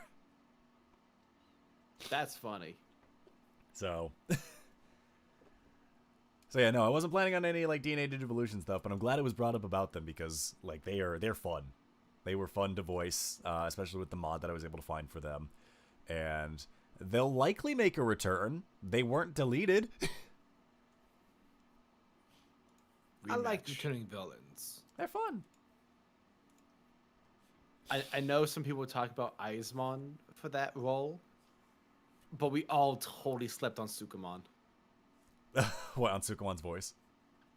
No, we all slept on Sukamon being the returning threat. Oh yeah, no, that was the thing that I was planning on with Sukumon, is initially I was like, I want him to be a joke for so long. I want them to never take him seriously. That he's just there and everyone's just like, this guy again. And the second that it turns serious, everyone goes, oh, we might have goofed. Oh, we might have made a mistake. Mission fucking accomplished. Let's see. I think also looking over at the Twitch chat, somebody we got a highlighted message. I guess we can answer those as well because it's our first time also on the Twitch side of things because we usually only do this on the YouTube. So highlighted messages are going to be an interesting one. But this question here, I guess, was more geared towards Grayson from 40K Farva. What is Grayson's dad? Are they a member of the Secret Service that monitors the digital world and went missing? Like, what's going on? From what Grayson knows, his dad was just a guy. Like, His name was probably John. That's how boring he is. that's my dad's name. Oh no! And our grandfathers. Oh no! I was going to be John if it wasn't for being a twin.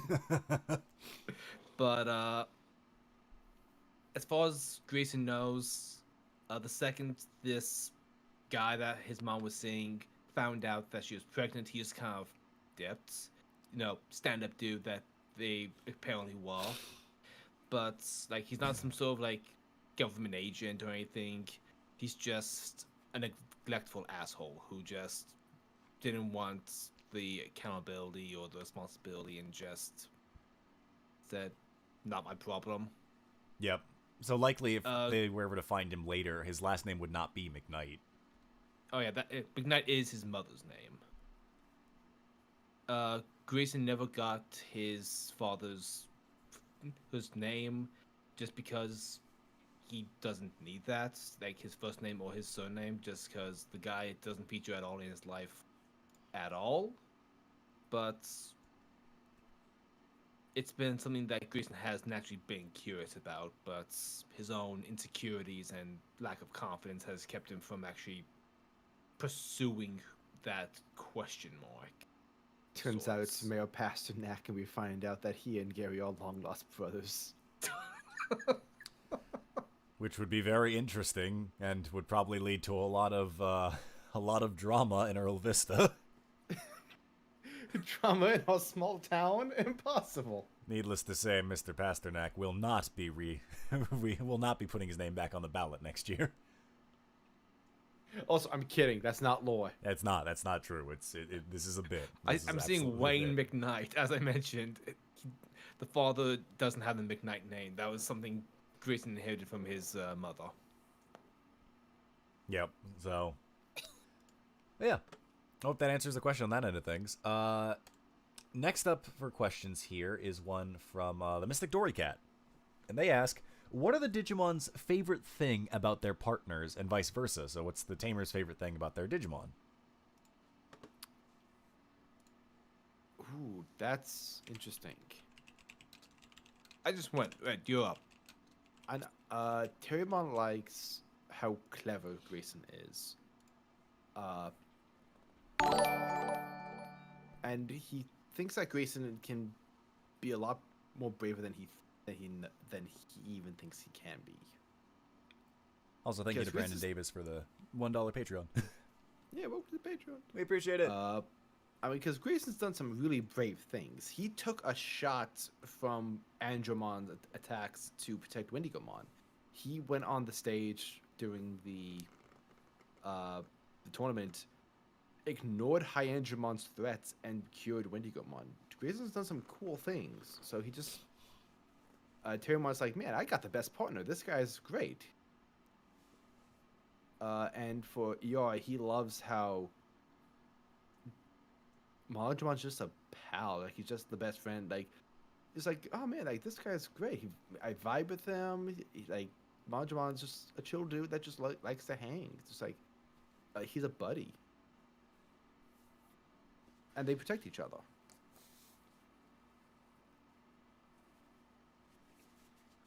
Most definitely. I would say, what about for Magimon with Gary?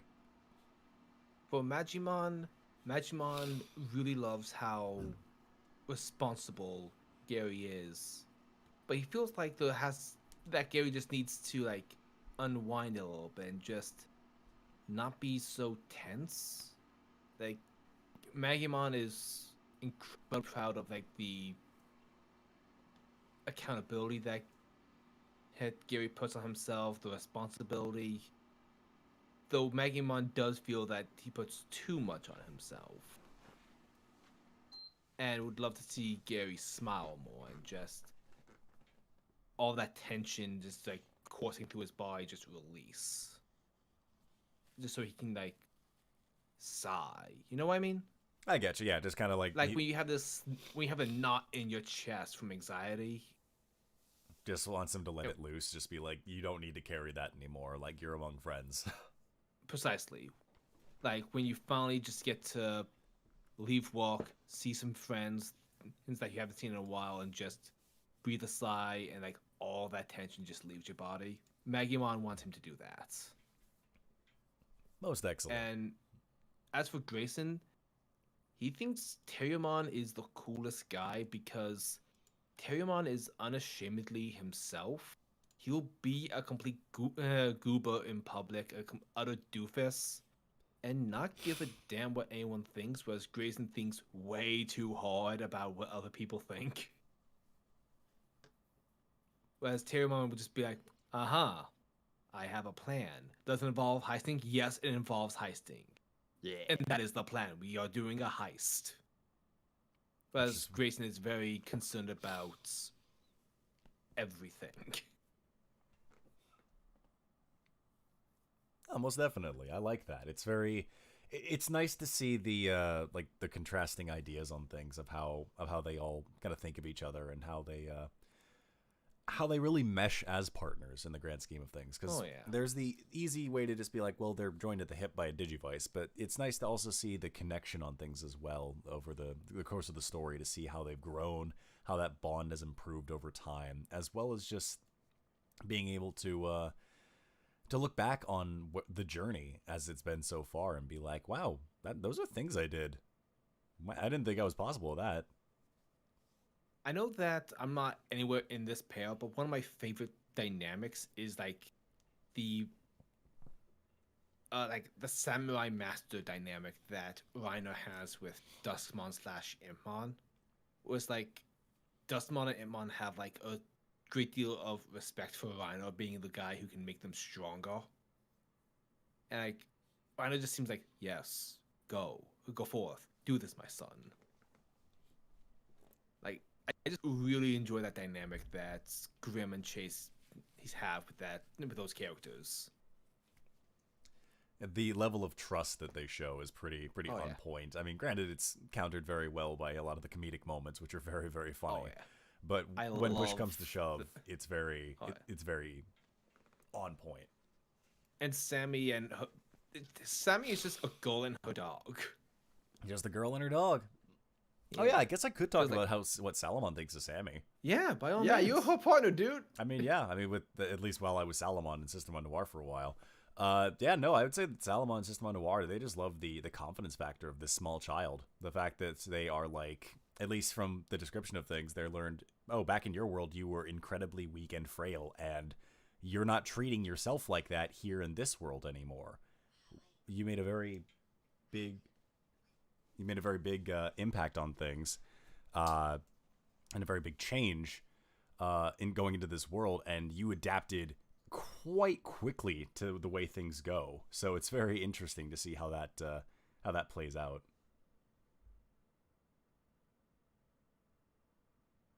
Yeah. If that makes any sense. Yeah, totally. Of course. Yeah. Like, So, yeah, thank you very much to Mr. Gorycat for that question. Our next question, unfortunately, is for Sammy and or Reiner, and they are not here, so we will have to move on to the next one here. quickly, let's kidnap them. The next question here is from Prelude. Hello. Our boy Brinny. And their question is, have a break from all the questions you've been asked. Go on, go take a bio break. Never. Like, no? Well, okay, then here's the question for everybody. What's the thing that made you laugh the hardest? Oh my god, that's Chase such a trying to get to the Dorito lore. the cool guy assault that we had last session was incredible. Like, I know you guys were asking me to make a short of that. I'm actually trying. I've almost got it to time, so I think I can make into a short. Sing Salomon again, and Chase is going 3 days later from a cave with a rock in Oh, hey, you front of cool it. guy. Chase What's up, is cool very guy? easily responsible for some of my favorite comedy moments. Chase is just too fucking good. Absolutely. Also, shout out to Demulite for being a cool guy. Oh, such a cool guy. I think the interaction between Impmon and Grayson when Duskmon was de-digivolved for the first time absolutely killed me, because it was just the franticness of Impmon with the awkwardness of Grayson, and I was like, these two elements should not ever be left alone together. Just the I love comedy that, of errors. I love the comically is like right as Dust was like, I respect you for like pursuing this to look after someone of my partner's family. You're a good person. Just immediately right after just that, like starts screaming heartfelt at you. moments. I know. Heartfelt moment immediately shattered by, oh man, I'm tiny now. Don't look at me. Don't touch me. Just Goodness. Monojamon just like seeing the headbutt contest, like Yeah, just the hype factor. Oh my god. Grim is so good. Grim in got so moments high like that. pitched. Grim got very high up in that range. I didn't know he could do that. Oh, that's actually a good thing to note. None of us actually heard each other's Digimon voices ahead of time, I think. Oh yeah, that I was don't also know a if- thing. Because I don't know if I all you told me was kind of go similar to my Gomamon. And I realized in the moment that I never did that for you. Like, all right, something like this. I don't know if Grim and Chase talked behind the scenes. I know you didn't talk to Pyro about the Flamon voice much, or at least show him. we had one call about it and moved on. And Grim and I never talked about it. We just talked about the personalities, and he never demonstrated anything to me. I was like, oh, great. What? And then I heard, I was like, oh, excellent, cool, perfect. Exactly what we're looking for. Just the dopiest boy. I tried Grim to has give- like such good instincts as a voice actor. Oh yeah, basically I always try to give Grim like carte blanche to do whatever he wants, because he's got great instincts, and he's just naturally amazing. Also, shout out to Flashfire for joining us on the Patreon. Yeah. Like there's just so many moments of this game that I just adore. Terriermon having that little chart that you commissioned from Chase. Yeah, I talked to Chase about that ahead of time. So stealing the eye patch from Impmon Oh yeah, that was a Oh very my good god. moment. and Strikejamon. B is like, oh god, we did you both Strikejamon in front of Impmon? Oh no. Oh, it's all over from here. Chase's little like note from Duskmon. Oh yeah, the praise me. Love Duskmon. Yeah. Very well put together. Very, very good stuff. They left the Coliseum spelled wrong. Yep. And Nanimon just being like, you guys are fucking insane. You guys are insane. like that after the Independence Day speech. Oh my god, I forgot about I almost forgot about the Independence Day speech. Yeah, no, Oh my god. just there's a lot of moments Oh that my you God. don't plan for in this game that are like, man, look at the improv ability of all of these amazing people I before was me. Those I was were very some of my proud favorite about moments. the improv I did with the whole like, hey, what system? What's Salamon? And then you were about to narrate how I see Sistermon. I go over to Maggie. I go over to Monmon. Yep, and I'm like, okay, you know what? We'll let this go for a bit. I was really proud about that. That's the very good time, yeah. No, there's been a lot of very fun moments, and I'm looking forward to even more funny moments as time goes on. I know we're currently, the last we left things off, we're kind of in a very bit of tense things happening with the crew, but I'm sure that our return to the funny business will be very quick, to say the least. But no, thank you, Prinny, for the amazing question. Let's see, what else do we have next? Here's a question that I'm reading it and it gives me pain. Uh-oh. But you guys are free to answer it, and you'll be free to answer it while I take a quick bio break on things. It's a question from Delta, and Delta asks, suppose the game had a Cyber Sleuth system where you can have 3 Digimon. What Digimon would be in these teams of 3? The reason why I'm mad at this is because of the reason why we didn't do a 5th edition game. And that's because every single person would have to have their own initiative order, and then their Digimon would have to have an initiative order. And with 5 players, that's 10 characters before any enemies, meaning combat would drag. And I would never. Don't want to do that. So having 3 on top, no. I saw people back when we were in the desert, people thinking that Wendigomon would de-digivolve to Lopmon, and Grayson would basically have both Lopmon and Terriermon as a partner. And that was basically the same argument. Like, oh, that's a fun concept, but mechanically speaking, that would add some glitches issues and hiccups to things mechanically. I would have. Also, I'll Grayson be right would back. just end up becoming Willis. Yeah. And I like the character of Willis, don't get me wrong, but for my D&D character, I'd rather not just retread that.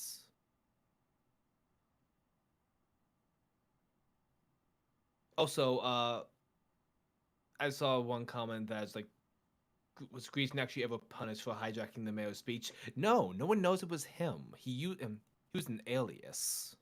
The wizard. Yes. But even though we never would have gone with like 3 Digimon each, the only other thing that I can think of would be like grabbing an Elecmon maybe, because like if each one of us has like a team of 3, I can think of like rounding out group weaknesses that for data, vaccine, virus, but I don't know what I would pick for virus. Maybe like Lugamon, I guess, but he wasn't really a thing at the start of the campaign. But like Mon, I don't know. who is a virus. So that would be fun to have on my team. I've returned. And so I've said that I would pick Mon to be one of my 3. Excellent. Very good choice. And Gotsumon. Yep, that also makes sense. I mean, because at the time I wouldn't know that you were already planning on using Meteormon. Which, speaking of, I'm very glad that Meteormon made such an impact for not just you guys, but also for chat, and that everybody is such a big fan of it. Yeah. Which is why it made it that much better when I finally got to say adios, amigo. You fucker. Either Gotsumon or Armadillomon. So that way I could finally have Armadillomon in my party and give him an ultimate level he deserves. Yep, that isn't just Shakomon. Oh yeah. Storm, what about you? Oh, I mentioned like Lugamon and Elecmon. Oh yeah, that'll do it. How did you enjoy the Elecmon fight, by the way, with back in the tournament? I liked it. I mean, I was a bystander. Red, you're the one who fought him. I was nervous. I remember I was like, okay, I'm gonna use Terror Tornado and I'm gonna ring this motherfucker out. I got this shit. And then I told you there's no ring out, and you're like, I've made a mistake. I remember I went like second or something, and I was like, I remember you described it with Monojimon or either Monojimon or another Digimon. And you're like, oh yeah, so this has ring, walls. I was like, walls. And then I got into the ring, I was like, so just to clarify, this? And you're like, yeah. I was like, okay. I put no thought into any strategies outside of ring out. I'm. All right, let's see what happens. To be fair, I that was is like, very... Terrier- Yeah, it's very Terriermon. Very. I like to Terriermon. think that Tyriamon had that same thought, was watching other Digimon fight in that ring, had no thoughts like, yeah, I'm just going to do a ring out. It's into the ring, and then he realizes, oh no, I've made a mistake. How do you knock them out of the ring when the ring out is above you and there's a shield blocking the way? Don't. Nannymon, there's been a mistake. There's a wall here. Nannymon. Nannymon, please. Nannymon. Help. Wait. Oh my God. Nannymon, come back. Hold on. I love that Tyriamon, like during the tournament, was just like up against the glass, shouting explicit, shouting cuss words at Sukamon during the Again, tournament. never took him seriously. Fair enough. Like, Tyriamon is just the impulse of the entire audience, and I love all it. the I get to team. be. I just get to be a bro for. I just get to be a dude for ER, and then I get to be a menace with Terriermon. It's very fun. It's a very good dichotomy. That said, we'll move on to our next question here. And this is a question from I Am Egg. Good to have you back, Egg. And their question, which actually is something that would probably be needed given the last session, is they said, for both the humans and the Digimon, what would your ideal vacation be? I feel like Grayson would just do staycations most of the time, be near his technology, but I feel like he could really benefit from some like outdoor time, frankly. Like take a retreat to the woods. Go touch that grass, still Grayson. has Wi-Fi access. Yeah. Because he's not fully unplugging. Let's not fool ourselves. He That's has completely fair. He's bringing the router. Just unplugs it from the house. I'm taking this with me. Bye. I think ER is very much not like me. I think he would actually go hiking, go to the park, like The beach. yeah, go to the beach, go skating, just actually go like outdoor activities. I'm very much indoor kid. Leave me home to edit and practice CGI, and I'll be happy. But Red, that's not a vacation. Yes, it is. Okay. I'm not at work. It's a vacation. I'm home playing video games, watching movies with my brother. I'm fine. See, that's a vacation. That's fine, but... but yeah. Astro, it can't. Okay, Astro, you've been fighting this.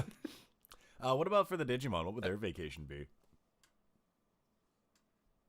Guantanamo.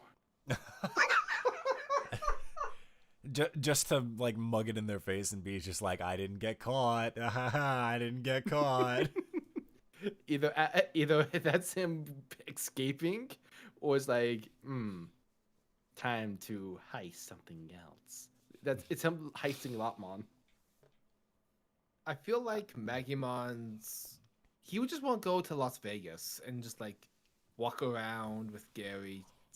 See all the sights. See all the different, like, sights and, like stage magicians.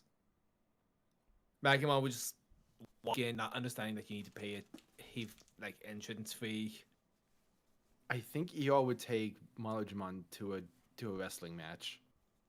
That'd be pretty good. That's And a I pretty think good ER one. would take his eyes off Malajimon for just long enough, and then Malajimon would hop in the ring. He'd look away for a moment, then you hear from the ref, and it's a dragon from the top rope with the steel chair! Oh my god, he headbutted through the steel chair! It's like, where did this thing even come from? And you're just like, oh boy. Oh, man. No, that'd be good. Just being a problem wherever they go. Exactly. Yeah, that Art of Grayson that was just up, that's me. That's me on my vacation. It was Grayson's like, I'm gonna get up early tomorrow on his computer. Yep. So long as you're well rested and feeling refreshed, does it really matter what you're doing? No, not particularly, but, it's nice to take a vacation and actually leave the house every now and again. Doesn't have to be all the time, but every once in a while. Oh yeah, like every year the twins go up for a family reunion, so we do end up like with normal vacations. Gotcha. But no, thank I you don't think for the question. Grayson would enjoy the ones that I get on. Yeah. Our next question is also from Gentleman Fancy Rides again. I wonder who that is. Oh! And Who their can question say? was, what are the old admin's Digivice colors? Oh. I think they would be somewhat similar to the current crew on stuff. I think that for Impmon it would be more red with as the base, and then like purple and black as the accenting lines. For Lucia, with her device that you have seen, it's likely more white with blue accents. And for Stonehenge, his is probably more of like a slate gray with accents of like a blue and a white. Could we assume that Flamemon's partner then had like a more orange Digivice? Probably. Then I'm assuming Red Herring, given from what we got with Hyangemon, maybe like a darker color Digivice. His would probably be like almost like a bronze color with black accents. Ooh, that sounds cool. Clearly, Terriermon's is pink. It clearly. That would be amazing. And then Terriermon would just get pissed and just paint over it. Love it. Please stop dropping my Digivice in paint. Make me. I think cover the Terriermon would be screen okay in with pink. tape. Yeah, look at that, man. Yeah. Yeah. Pink can be manly. I'm not saying it's not Pink can be manly. I just tough. think Terriermon just has an agenda against pink. It's like, it's not my colors. I'm out. It needs to be green. It is required. Look, Lotman's not here. Terriermon is. I'm very actually curious as to what the relationship with Lotmon was back in the day. Like, did Lotmon just travel with the group? How did that all happen? My assumption, and this is me spitballing on things, is that, because again, the way that things were set up before is kind of the way that Sammy got her partner, is that they weren't assigned like you guys were. Also, goodness gracious, we've got Mr. Robinson. Mr. Robertson for 50. GW. God. Jeez Louise. Oh, Thank dear you Lord. so much. That's a lot of members. That's a lot of members, and that's going to be loud Welcome for a to while. the Vandom. It's going to be. Oh my goodness. Like I Now got a membership. Yep, it's. Good Lord. But yeah, no, it's going to be. Oof. It's going to be up there with the amount of active members we get. That notification will be going for a while. So, but no, thank you, goodness gracious, for the 50 channel memberships over on the YouTube side of things. Good Lord, that's insane. We appreciate it very, very much. So many cool guys. So many cool guys that aren't, they're not Twitch cool guys, but they're YouTube cool guys. They're the equivalent. Here's a question we can get through very, very easily that won't be interrupted too terribly by the all of the members that we're getting. And that is a question from Kapow. Kapow. And I believe I've seen them in the YouTube side of things for the most part. And Kapow's question is, Carlomon when? Whenever Carlo actively wants to be in game for some whatever reason, then sure. But here's the thing you also have to understand. Carlo is incredibly powerful, and I can't allow that man any level of freedom on his own with this show because he'll make something so badass and I'll be like, I can't viably put this in the game without it being like, oh, here's a thing from the past that you will never deal with ever, because he just makes too much badass stuff. He just makes it too amazing. Have And I'd be like, seen his Millenniumon art? they're- It's so good. yeah, the one that's like in formation with like Sephirothmon and Chimeramon. Yes. God, it's Yes. insane. So amazing. So yeah, like I good am Lord. actively teaching myself to draw right now, and I see that I'm just like, God damn it! It's like I'm looking upon the face of God. It's pretty damn good. It's pretty damn good.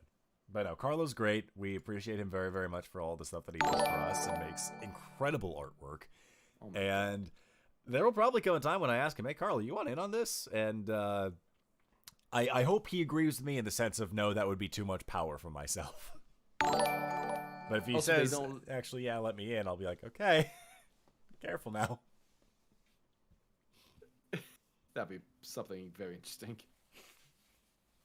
Time zones may be a thing. That's also that, but also... Yeah, they don't live stateside. They do not. And I think for Carlo in general, if they were going to make an original Digimon for themselves, they would not call it Carlomon. They would have something else that is just... I would have to use it as a villain. I would have to. It's just kind of a requirement. Powerful. Let's see. The next question we've got here is from Andrew Sobel. And this question asks, will there be other OC Digimon, not counting Vanmon, in the campaign, or CEO Digimon the only one? I'm so glad you brought this up. Glad you brought this up. There's also Magimon. Magimon is an original one, yes. Not one that we created for the game. Magimon was made a while ago by somebody else. I'm sure that Chase has more of the information on that, of like where their origin point is from. On it. But we asked the creator about it. Yeah, it should be in the wiki as well. Magimon was done by the Sable Dial Twitter artist. And Chase happened to see that piece and asked permission from the artist to use Magimon as Wizardmon's rookie stage, and the artist gave their blessing on it. Yeah, so we've got that on lock at the very least on things. But when it comes to other like original Digimon aside from CEO Digimon, I've had thoughts about it. Believe you me, I can tell you this much at the very least on things. When talking with these guys about thoughts for season 2, I had to like look at things and go, Chase, how big is our art budget again? Because everybody had interesting, unique ideas for things, and I'm like, that's great, it's really good. How are we gonna balance this? Also, we're gonna put Carlo through a blender basically with the amount of stuff we're asking for him. But needless to say, we're have paying plans. That dude's rent. Yeah, we are. And to be fair, he deserves the rent. He really does. Oh yeah, he deserves everything. Yeah, he's so talented. So and super nice. Yeah. Oh yeah. Absolutely on top of it and kind and very willing to like make any last second changes on things. But yeah, we have plans to work with Carlo for more interesting and unique things, as well as probably talking with a few other artists if we ever want to again change up the art style on things for making stuff. But I will tell you this much at the very least. Those two are not the only originally created Digimon that I have planned for this game, at the very least. As for what the rest of them are, that'll be up for you all to figure out. So don't worry about it. It's fine. Sense of concern rising. Don't worry about it. It's fine. But yes, thank you, Andrew Sobel, for the question. Also, we're slowly dwindling down to the last few questions finally, which feels weird given the way that we normally have these dives. We run out of time, essentially. I think we've got a total of 12 questions left, if you guys are ready to try and like zoop through them. Let's try. Yeah, sure. Alrighty, let's try and see what we can do. So we're going to see if we can rapid fire through some of these. So let's see if we can, we'll just go like rapid fire questions. If I can type correctly. So, our next question here is from Wayward Blue, and their question is asking, if your characters had to have a completely different partner, who would it be? I'm pretty sure we've answered this question on another stream, and as well as kind of earlier with the various other questions on things. Yeah, I think so. But I know at the very least, like, Storm, you're saying somewhere along the lines of, like, either Pulsemon or Lugamon. Pulsemon, Lugamon, Elecmon. Yeah. And then for Red, you were saying more like Gotsumon, or for Armadillomon. Commandramon, Monmon. Yep, Monmon, Commandramon, all of those. The list goes on. Exactly. But yes, thank you, Wayward Blue. Our next question here is from, let's see, Barry Oso, or Barry Bear, if you can't pronounce the Spanish word for bear. Apparently I can't, but, you know, thank you, Barry Bear. The question is, Dungeon Meshi is getting very popular, so I am obligated to ask, how probable is it that plant Digimon use their own leaves or fruits as ingredients for eating? Could we eat Alraumon's new haircut, or do we have to stick to the usual Digi-fruits? I'm going to give you this right now. This is the same argument as can you eat the Pokemon. And I don't like to think about it any more than anyone else does, which is why ground beef exists. You know, shout out to the meat you can grow out of the ground. But I will tell you this much at the very least. Vegemon are not edible. They can make plants grow because that's what they're programmed to do on things, but you're not going to eat a Vegemon on a plate. Please don't eat Digimon. That said, Please don't eat Digimon. It's kind of turbo illegal. It's kind of turbo illegal. Chat's response, nah, I'ma eat them. I'ma eat shit. But I mean, I would say if it's like the way that the Digimon is, and it's like a part of them that they can remove without harming themselves, maybe. But it is a lot of it dives more into the ethical question of should you eat Digimon rather than can you. I mean, even so, if you kill a Digimon to eat it, it just explodes into data. Which means the part you're trying to get will also explode into data, so you can't really eat it. Yeah. Meaning the part you have to get has to be willingly given by the Digimon, and you're not going to get meat from a Digimon. But thank you, Barry Bear, for the question on that end of things, as I question myself. This is a question for Sammy, so we have to move on, unfortunately. Actually, no. There is a second part to this question that we can't answer. This is from Rognik, and their question for everyone else is: if you were to reshuffle the voices, who do you think would play what role? Oh. Well, we kind of found out what happened with me. Yep. You were initially Flamemon, and now you're moved over to Magimon, so... Yeah. Actually, originally it was just going to be like, hey, Nick, you can just voice Magimon and Wizardmon now. But I was like, hear me out. I'm out of a character. How about I just do this? Yep, and then now you have. Huzzah. Yeah. I think if I was to get moved to another character, I think I could not do Antmon as good as Chase. I think I could maybe do Salamon. Shout out to Ironclad for gifting 10 tier 1 subs on the Twitch side of things. Oh, We're going to get you. so many more notifications aside from these, which are going to be just more cool guys. Actually, they might not be here cool they guys. go. They might be even more than just that. But, oh no. I think they're cool guys. I think everybody's a cool guy who's following us, both on the Twitch side You're and the all YouTube side. cool guys. They're all pretty darn great. I But yeah. think if I had to be shuffled, I think I'd be shuffled to Flamon. Yeah, that'll probably be the neatest solution. Yeah. Whereas if I had to switch whoever was playing Monodramon, I think I'd either want U-Storm or... Grimm's does such a good job.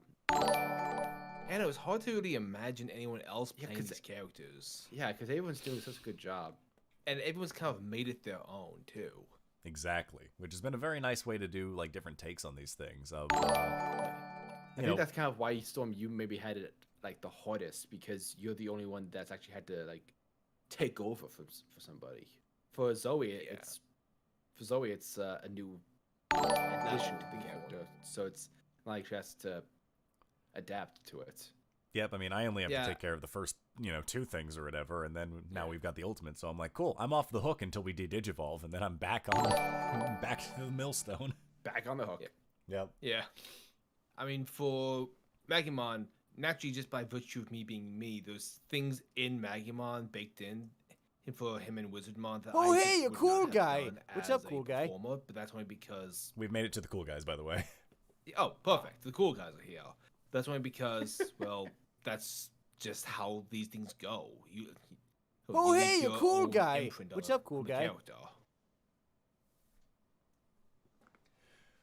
No, absolutely. It's great. It's nice to see like how interesting all of these different takes have been for these characters. Oh, hey, you cool guy. For, What's up, like, cool guy? how they've started versus how everyone has kind of grown into their role. It's been very nice to see, especially like on every aspect, both in the partner side and the Digimon side.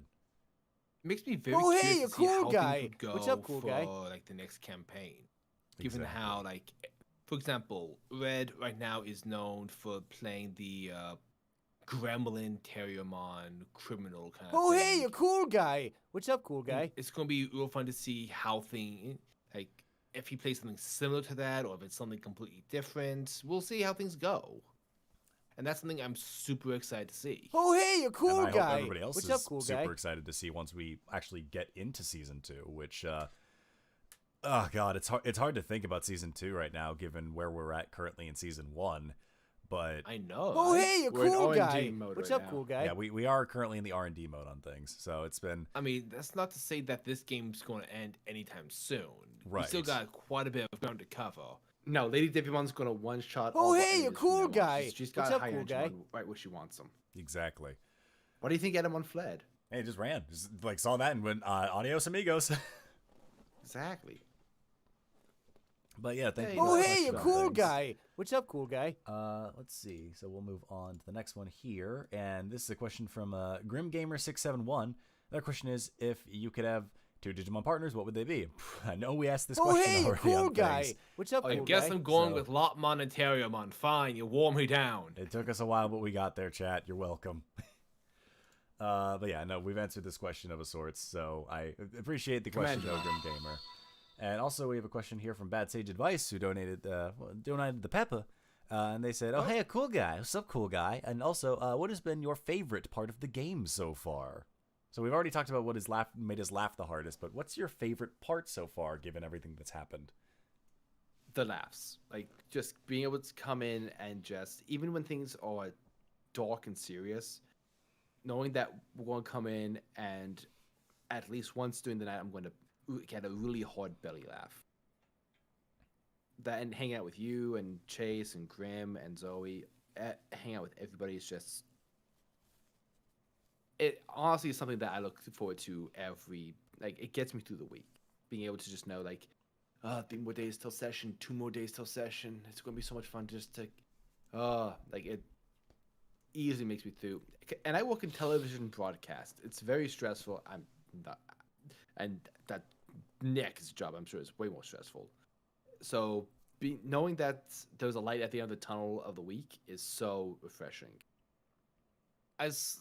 I love the story that you're crafting, Nick. Like all the twists and turns, the highs, the lows, but the laughs are like the moments that I'm going to like carry with me. Like the funny scenarios that like you set us up for, these impactful character moments with Yeehaw. Like honestly, like my favorite moment last session was just Magimon and Yeehaw. Cause I'll be honest, when I had Wizardmon tell Gary that Magimon needs to be here, I had nothing in the chamber for what Magimon was going to do or say. It just felt right, and I haven't really RP'd this sincerely in a character, let alone 2/3 characters at once ever in a game. Because normally in D&D you just have your one character and you stick to that. And the chance to gain to play like multiple characters at once really makes this a unique experience that I really look forward to. Because throughout a week, I can either go like, okay, yeah, Grayson, I'm looking forward for Grayson to do blank, or yeah, I'm really looking forward for Wizardmon to do blank. Or in the same week, I can be excited for both my characters and chomping at the bit to see what I do next with either one, or see what anyone else does with their characters. It's so much fun. It's always nice to like look back on things and see just the amount of appreciation for all of the hard work, all of the constant hours of like getting things prepared for session and things like that. So I would say it's always a joy to my heart every time we end session. And one of the things that I used to do with a lot of my players back when I was mainly doing like 5th edition stuff was I'd always ask at the very end of session, like, hope everybody had a good time. Like, I want to make sure that we're like, you know, hitting everybody's niches on things of like what they want in the game, like that nothing like no red flags were brought up or anything like that, that everything was still all good, that we're all friends at the end of the day, we can go back and have a good old time at the end of it.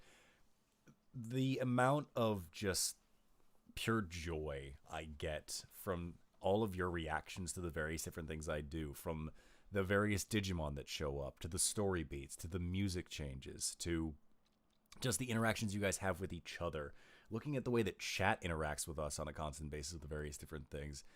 that I would say is probably going to be my favorite part of games so far. It's just the fact that it has gone from the way I normally DM of being like, oh, hey, I want to make sure that my players are having a good time, and really that's all that matters, to just being overwhelmed by that sense of satisfaction and using that as constant motivation to improve and make sure that these games and that every session moving forward has like a sense of renewed energy, that nothing ever feels like we're like, then nothing ever feels stagnant. Nothing ever feels that we are just putzing around. Like, even the sessions we have when it's mainly just like us chilling, just having like a, hey, we just dealt with a very big threat, maybe we should take a moment for ourselves.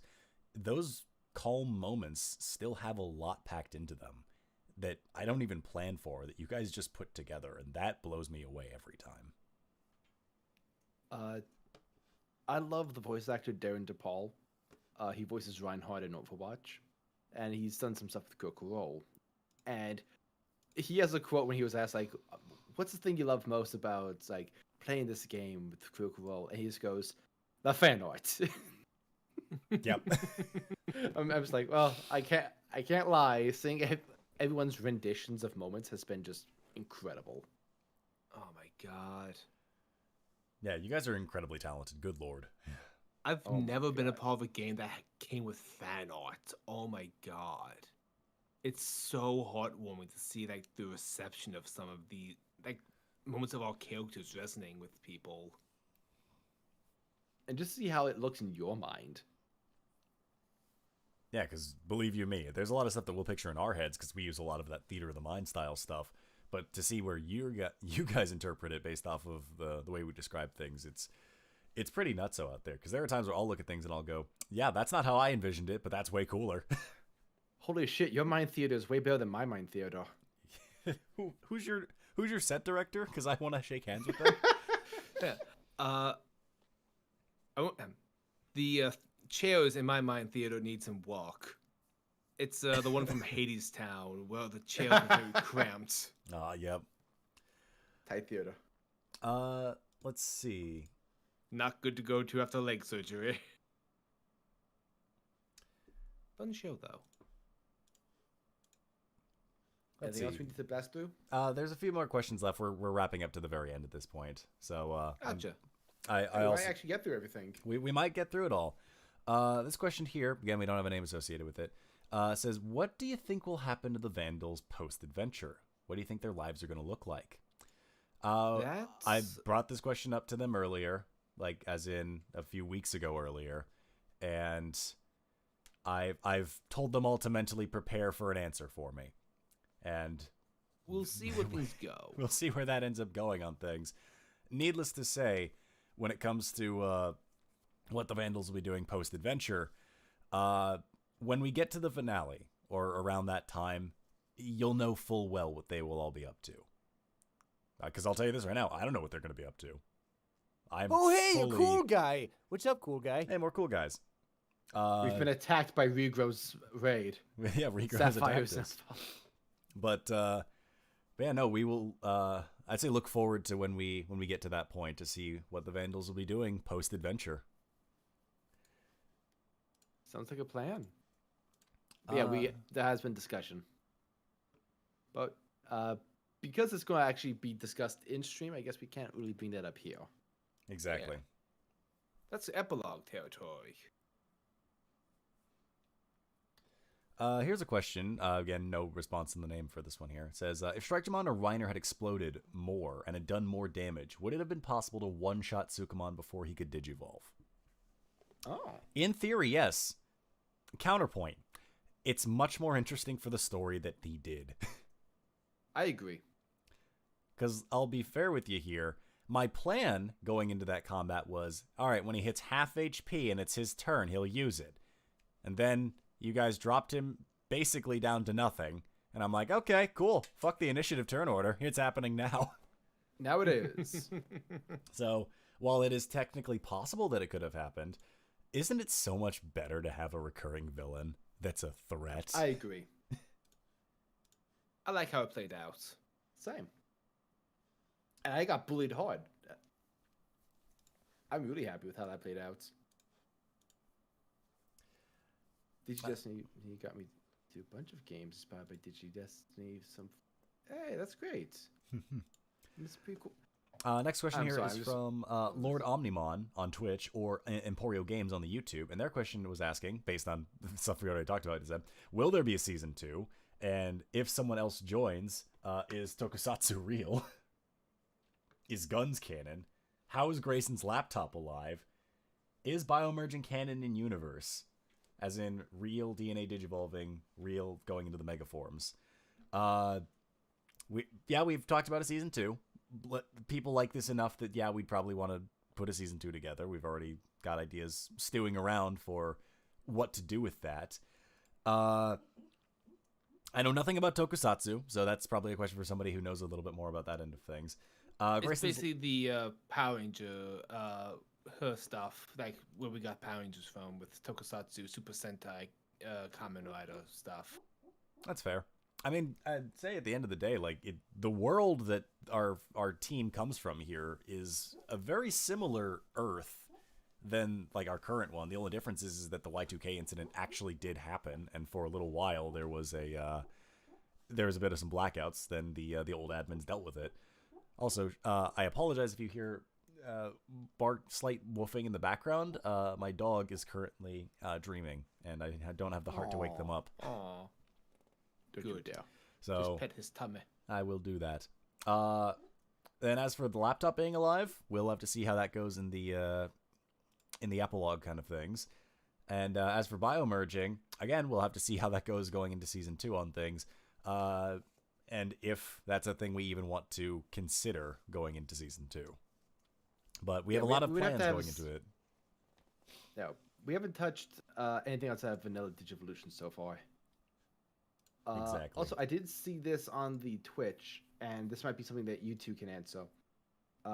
What decided using Alderman as the ultimate instead of putting Greymon? I can actually answer this, because I honestly thought we were going to go with Burning Greymon originally, back during character creation.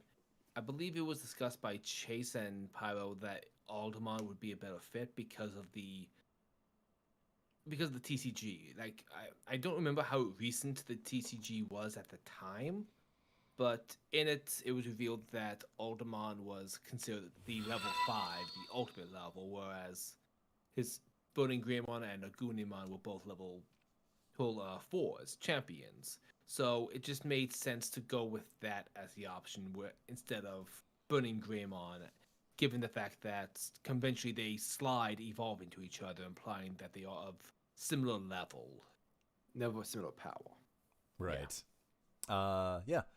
So, I mean, guess that's the deal on things. Essentially with the TCG, it's like, I mean, in the show as well, like, there was the shots of, like, Grumblemon, like, slide evolutioning into things. Yeah.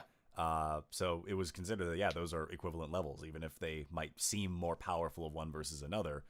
Not so much the case. Frontier really had like a weird time because it was a season like Cross Wars that didn't have conventional levels, and then they had to try to retrofit them into a season, into like the normal formula with levels. Exactly. They had to Even explain it, Yeah. which, it got funky. Yeah. Even in Cyber Sleuths, who's like Burning Greymon is treated as the ultimate instead of Alderman or Beowulfmon, which don't even feature in that game. Completely fair. There's a few questions that we got confusing. from highlighted messages as well as from donations. So we'll go with the highlighted message over on Twitch here, which says from Aurastorm. Their question asks is if you guys know the answer, is there a universe where Vanmon will slide Evo into Vanity Truckmon, and what are your opinions on that possibility? It will become if we- Truckunmon. If we're talking multiverse, anything is possible in a multiverse. And, hey, so long as Vanmon's happy, that's all I care about. Yeah, as long as they're Feed okay the with van. it. And then our other question here is from Flashfire, who donated the $1 for the pep. And they said, what up, schmucks? Flashfire here. My question here is to Nick. They said, what was your inspiration for Digi-Destiny? And then a voice request, which I don't know if you had caught earlier in the stream, but I am a little bit on the sick side, so my voice is not going to be as up to snuff as you probably want. But I can do the quick voice request for you, and it's a line as a Huckmon. So let's see if we can get that. So, Hen Shin. It's a nice little just transformation sequence for him. The inspiration for Digi-Destiny, let's see. Well, I mean, there's the easy answer of I was contacted by Pyro, who asked, hey, do you want to do this thing? And I was like, sure, I'll figure out what I can do with this. And then I just spent a good week or so coming up with ideas for story things, because my brain is sometimes insane and just goes, hey, wouldn't this be neat? And I'm like, thanks, brain. Thanks for pulling that out of the ether. But yeah, no, I can actually yeah, go ahead. lend some thoughts on like the inspiration for the game, because it actually came out because of another stream we did, like premiering episode 8 of Digimon Adventures Abridged, where we just sort of got on the tangent of, wouldn't this be cool if we did it? And then we just didn't stop there. Yeah, it seems Yeah, to be 'cause- how we do most of our things, is we have a nice, like, wouldn't it be cool if, and then some of us are supposed to laugh and say, yeah, it would be cool, but then we're insane and go, but actually. That's how Tamers saw it too. It started from the same event and same conversation. Both of these happened because of the episode 8 stream. Because Yeah. episode Tamers was actually like a project between Red and me in the background, like, this would be kind of cool if we can do this. And then that snowballed. Exactly. It kind of just took off from there, and I'm very proud with the way things have gone for Digi-Destiny. Believe you me, I didn't think we'd still be here after a year doing all of this stuff. I knew we would. But I mean, yeah, I'm glad for all of the support that we've gotten over all this. And another highlighted message here from Soto Akatsu before we wrap up the last few questions here, because we're down to like the last 2. Their question, Mon Sweep? Mon Sweep, yeah. Mon Sweep, yes. Mon Correct. Sweep. Absolutely. Sweep. Mon Sweep, yes. Let's see. This here is a question from Anka, and their question is, was ER/Strike-Dramon close to a Dark Digivolution in their fight with Edamon? Yes, ER was going to Dark Digivolve himself. Yep, he was going to turn into Dark ER. He was going to turn to Angelamon. He would have taken off the beanie. And then he's you would gonna have seen take off what's the beanie. actually how long his hair is. I don't know if Nick would have triggered a Dark Digivolution, because that's one of those things just like we didn't talk about that ahead of time. But I knew that going into that fight that EO's anger wasn't going to trigger Strike-Dramon becoming an ultimate level Digimon. And that was something I talked about with Nick. It's like, hey, this should not trigger a Digivolution. This is what ER is going through should not be seen as a positive thing. So I wanted to make sure that ER's actions were not good actions he took. The way he acted, the motivation with all that, acting out of anger is not a good thing to do. And I wanted to really make sure that there wasn't a miscommunication by accidentally having Strike-Dramon Digivolve as, for lack of a term, as a reward for that. Yeah, no, and that's the thing is, like, when, as I said to all my players here at the very least, when it comes to getting their ultimates, the trigger is mostly you have to come to a realization about yourself and use that as a growing point. So, for example, with Sammy, some people could be the argument of like, oh, well, Sammy was put into a life or death scenario and whatnot, and that's what caused it again. No, the trigger for Sammy was this kept happening and they couldn't do anything about it. And they kept being powerless about these friends of theirs that kept dying in front of their eyes. So the trigger was, I'm just going to stop that from happening. Like, that's not allowed anymore. Like, I don't want this to keep being a thing, and I don't want my weakness on this to be, like, the reason this keeps happening. If I can make a difference, I'm gonna. And then we got Lady Devimon.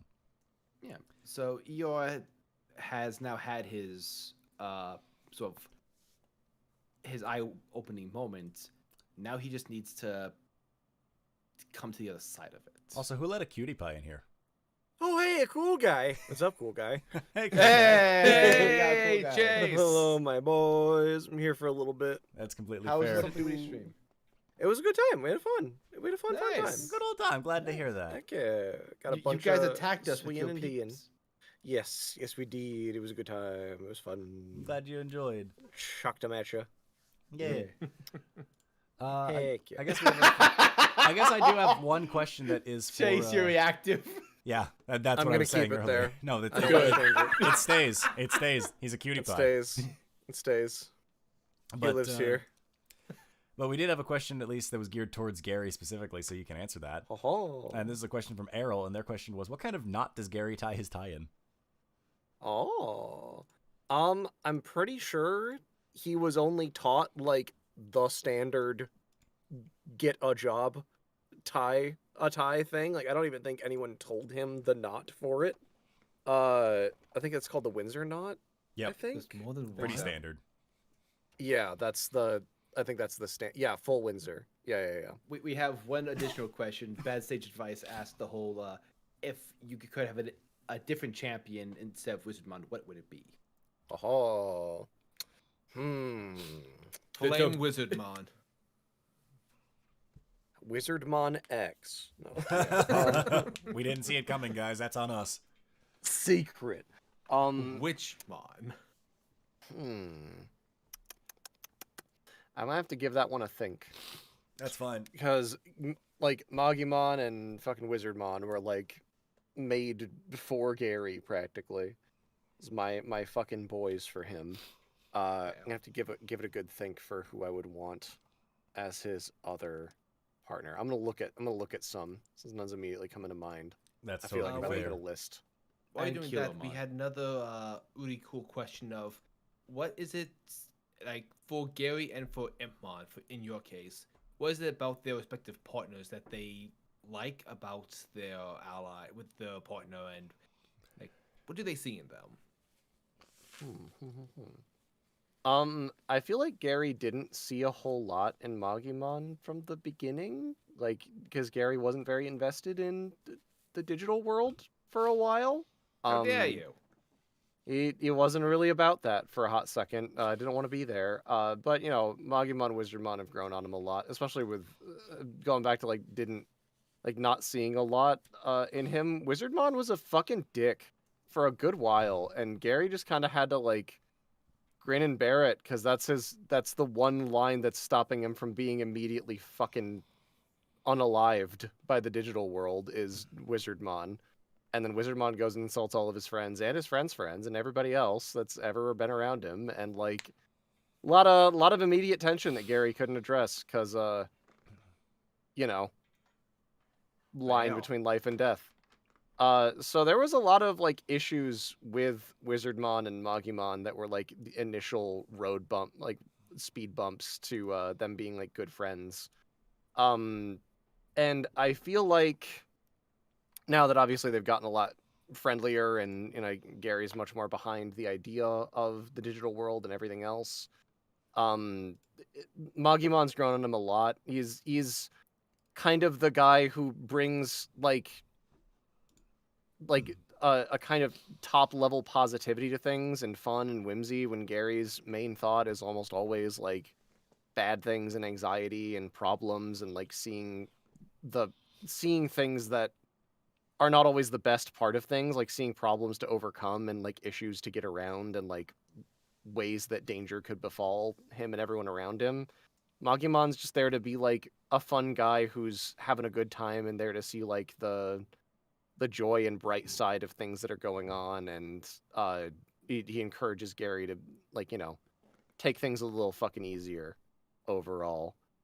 And I'm about that. I appreciate that in Magimon. And then for Wizardmon, there's a lot of like skill and aptitude that Gary appreciates now that like, especially now that Wizardmon's calmed down a lot.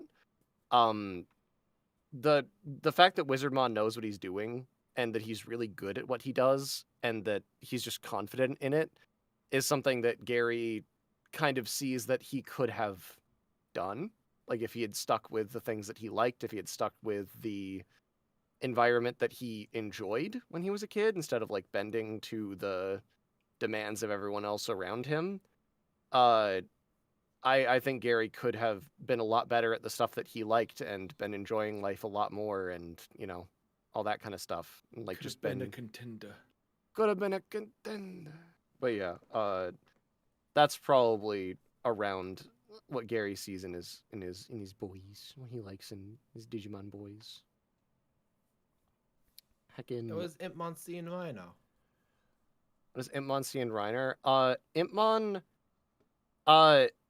Impmon sees a lot of different things in Reiner that he very much appreciates. Like, he's aware, especially once he hit Duskmon, he's aware of the fact that, like, Reiner is not as strong as him, but is stronger than him in a lot of other ways that are, like, really challenged Impmon's view of things. Impmon had a very simplistic view of power, of the world, of everyone in it. And it's just, like, the more people you beat in an arm wrestling contest, the better you are. And had no further view of anything around it. And Reiner brought a lot of that physical strength in the beginning to, like, kind of calm Impmon down, so that Impmon didn't just, like, run rampant. Reiner was a little stronger than Impmon at the start, and then showed a lot of strength in other ways, like strength of character, like confiding in friends, like allowing others to help. And then also not bragging about shit, because Impmon similarly thought that when you're big and tough and strong, all you do is talk about how big and tough and strong you are, and it shows how good at shit you are, and it shows your place in the world, and all that kind of fucking shit. And Reiner being capable and not bringing it up was a huge deal for Impmon. He kind of ran into that from a couple other places as well, from, like, Ostamon bringing that up, of like, yeah, Ostamon's way stronger than me, and he doesn't talk about it. Reiner's stronger than me in a lot of other shit, and he doesn't talk about it. Like, everyone who's better than me at shit doesn't talk about it. Why? And it challenges worldview enough that he had to change and improve and see the world in more ways than he was seeing it, which it really helped him grow in a lot of other ways. So he sees a lot in Reiner that helps him to kind of back up a little from some of the stuff. Yeah. I think I have my answer on the champion, but I'm just gonna double check the line and make 100% sure. It doesn't have to make sense. No. I think I got it. I'm not familiar with the other forms of this Digimon, so I might have to kind of adjust it slightly. But it'd be a male Bergermon. Ooh. Alrighty. From the Blue Flare Army. Heckin', y'all can look it up. It's like a Bergermon with armor. Yeah. Oh yeah, I see. Like, yeah. It's all looks like a fighter jet. Some Cross Wars. Yeah. I don't know what its rookie would be, and it doesn't have an ultimate, and its mega is just male Bergermon mega. That sounds so. Right. Not fully sure what the canon chart for it would be, but it tends to jogress with other stuff into, like, the Shoutmon X3, X4, X5, etc. Right. Which is fine. I'm fine with all of that. But yeah. Would be real cool to do that one. I feel like that's got some Gary energy behind it. Neat. Fair enough. Any other questions you guys wanted to bring up? Otherwise, we are at the last question that I have on the form here. Not sure. Which, so, let's go for it. We never get to these guys, so it feels weird. But thank you all for joining us for all of these questions on things. This last question is a very interesting one in relation to the last episode that we had. And this question is from Jagger. And their question is, what are Yeehaw's thoughts about the new Digi-Destined? Ooh. Exclusively positive, I suspect. I would say that initially, because again, we have had very little time with Yeehaw hanging out with these new people. So the only thing they have to go off of is the fact that Wizardmon is here and is partnered with somebody else and has to just deal with that. That is just a thing in their life now. And when they made their way into the situation with Edamon and everything like that, and saw the lack of control from Strikegermon and everything along those lines, I would say that currently the thoughts are very how did they get this far? Yeah. For one. Yeah, fair. Don't worry, Yeehaw. My mother asks me the same thing. But they also have the idea on top of things, which will be probably more explored into next episode, is you guys were still able to reactivate 3 of the D terminals. Yup. Like, on your own without any, like, direct admin assistance. You guys just did it. Also, like, hit champion with other people's partner Digimon. Yeah, exactly. It's like, these are my friends. Those were like, awesome. Yeah, like, these belong to my friends, and I know where they were supposed to be here in the digital world. Why do you all have them, and why are they digivolving for you guys? Like, what happened and changed? If Also, anything, like, imagine the Sammy. potential if we quote-unquote had our own partners, and Sammy's a good example of that. Yeah. yeah. Chilling at Ultimate. Yeah, exactly. Sammy's a great example of that. Of like, hey, Sammy straight up had to like work the hard way to get a partner versus the way you guys were kind of just handed, for lack of a better term, leftovers. Yeah. So I'd say that for Yeehaw, she's very. It's a lot of conflicting stuff going on, but basically it's a lot of.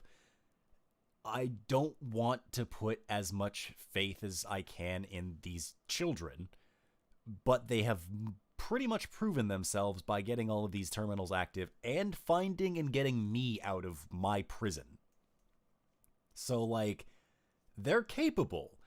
Maybe not at the highest operating level, but they are able to get things done.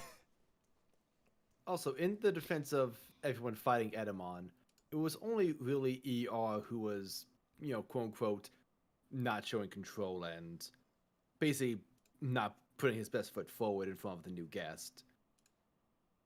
Everyone else was, Rhino was rocking it. I don't know. Gary was out of control. He was. Gary, known for being hard to control.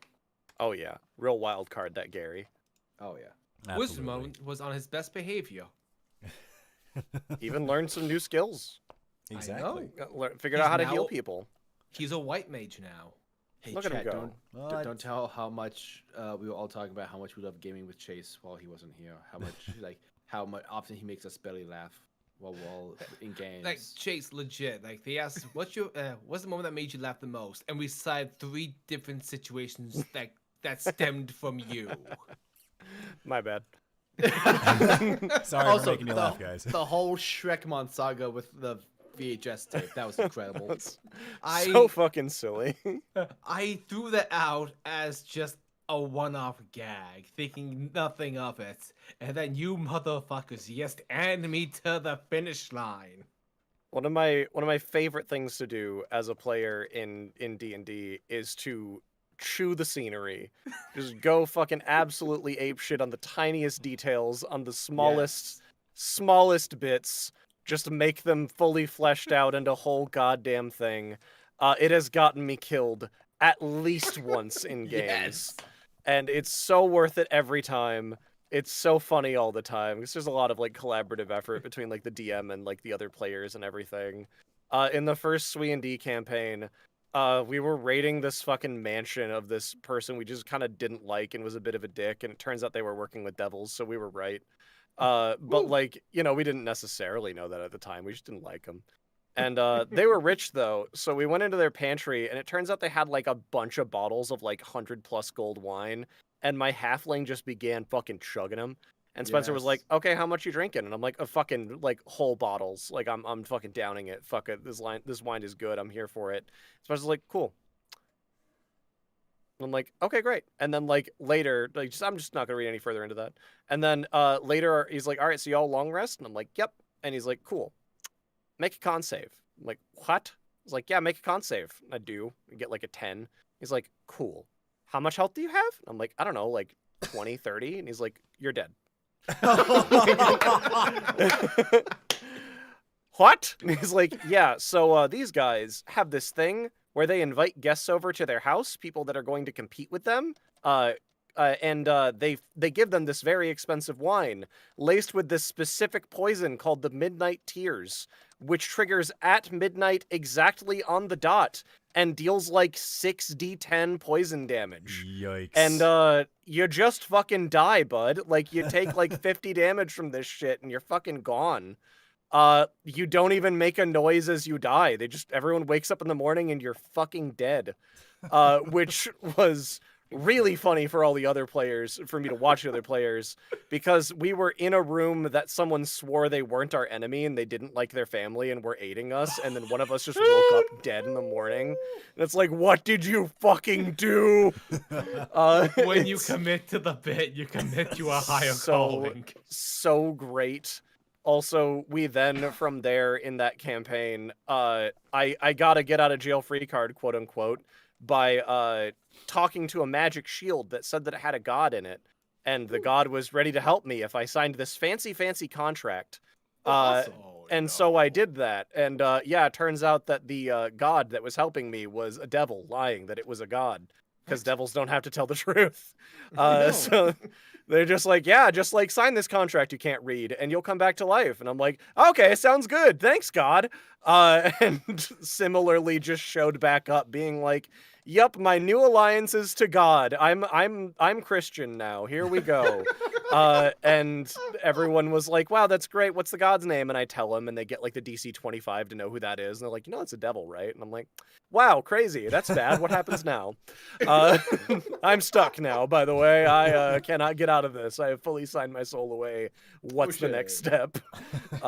So I just love diving headfirst into the scenery of things and just like fully not looking before I leap and just having fun with the things that the DM presents and things that everyone else presents and just like fucking having a good fucking time. Oh, absolutely. It's fun. It's very good. It's very fun. God. I mean, yeah, it's very fun. I think with that just about does it for Dive 5. Yeah. I'd like to thank everybody for joining us both on the Twitch and the YouTube side of things, for all of the memberships that have been gifted, all of the Twitch subs that have been gifted, all of the new cool guys, all of the people who submitted questions for us to go over. God, this journey has been amazing for all of this, and it's incredible to think that we've been at this for over a year now, and it's still going well. And I hope to, with everybody here and with the few members that aren't here with us today, that we'll continue to be able to bring such awesome content to you guys for stuff, whether it be Digi-Destiny, any of the Abridged series that we're doing, and yeah, we appreciate you guys also very, very much. Yeah, thank you guys so much. Yeah. Tamers episode 2 is live on the Patreon right now for the $7 tier. You can join for the $1 tier and see it live next week, because we keep warning you guys, and YouTube keeps fucking kicking us in the knees. Also, it's live on Stacked right now. Yeah. Y'all want to go on Stacked. You get a lot more stuff if you go on the $7 tier, because there's like our entire backlog of content we've ever released is up there. So that's a good time. Yeah. There's a lot of good stuff up there. But if you just want to see Tamers right now, you can. Just go on Stacked. We have a video up on the channel talking about where to go. There's a link in the description. Go watch it. Yeah. Everybody worked super hard on it. It turned out great. I need to go on Stacked and check the comments. Also, Hell's Paradise is out now. Hell's Paradise in a nutshell is out right now. It came out at the same time as the trailer for not Digi-Destiny, Tamers 2. Yeah. So go watch that on the Grimjack channel. A lot of people did a lot of work, including our boy Nick. Yeah. Nick's in it. He's one of the Shogun assistant boys. Yeah, I was one of those guys. You'll catch him immediately. He sounds just like Nick. It'll be pretty easy to figure out which one is me. It's Game Show Nick. It's Game Show me. With the audio base on that? Maybe. Possibly. I think because you gave me some audio for something. I think you did pick the narration for that. Yeah, so if you don't like how things sound, it's my fault.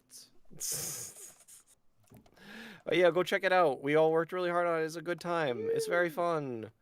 It's a super fun time. We also got, if y'all know VTubers, we got Cottontail VA in there. She did a great job as Yuzuriha. Yeah.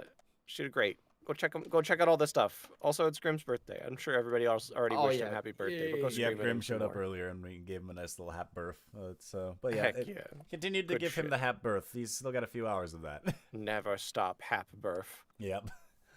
But that said, we'll never stop. Next session is likely going to be, I think it's going to be the 2nd of March 2nd? is what we were planning on doing because, I think we were talking about, we were talking about next. We were talking about what it was going to be, Yeah. and I think we had said that it's either going to be the 24th or the 2nd based on when we get assets. Yeah. And it's seeming like we're probably going to do the 24th based on the speed of these assets because it's not seeming like we have them.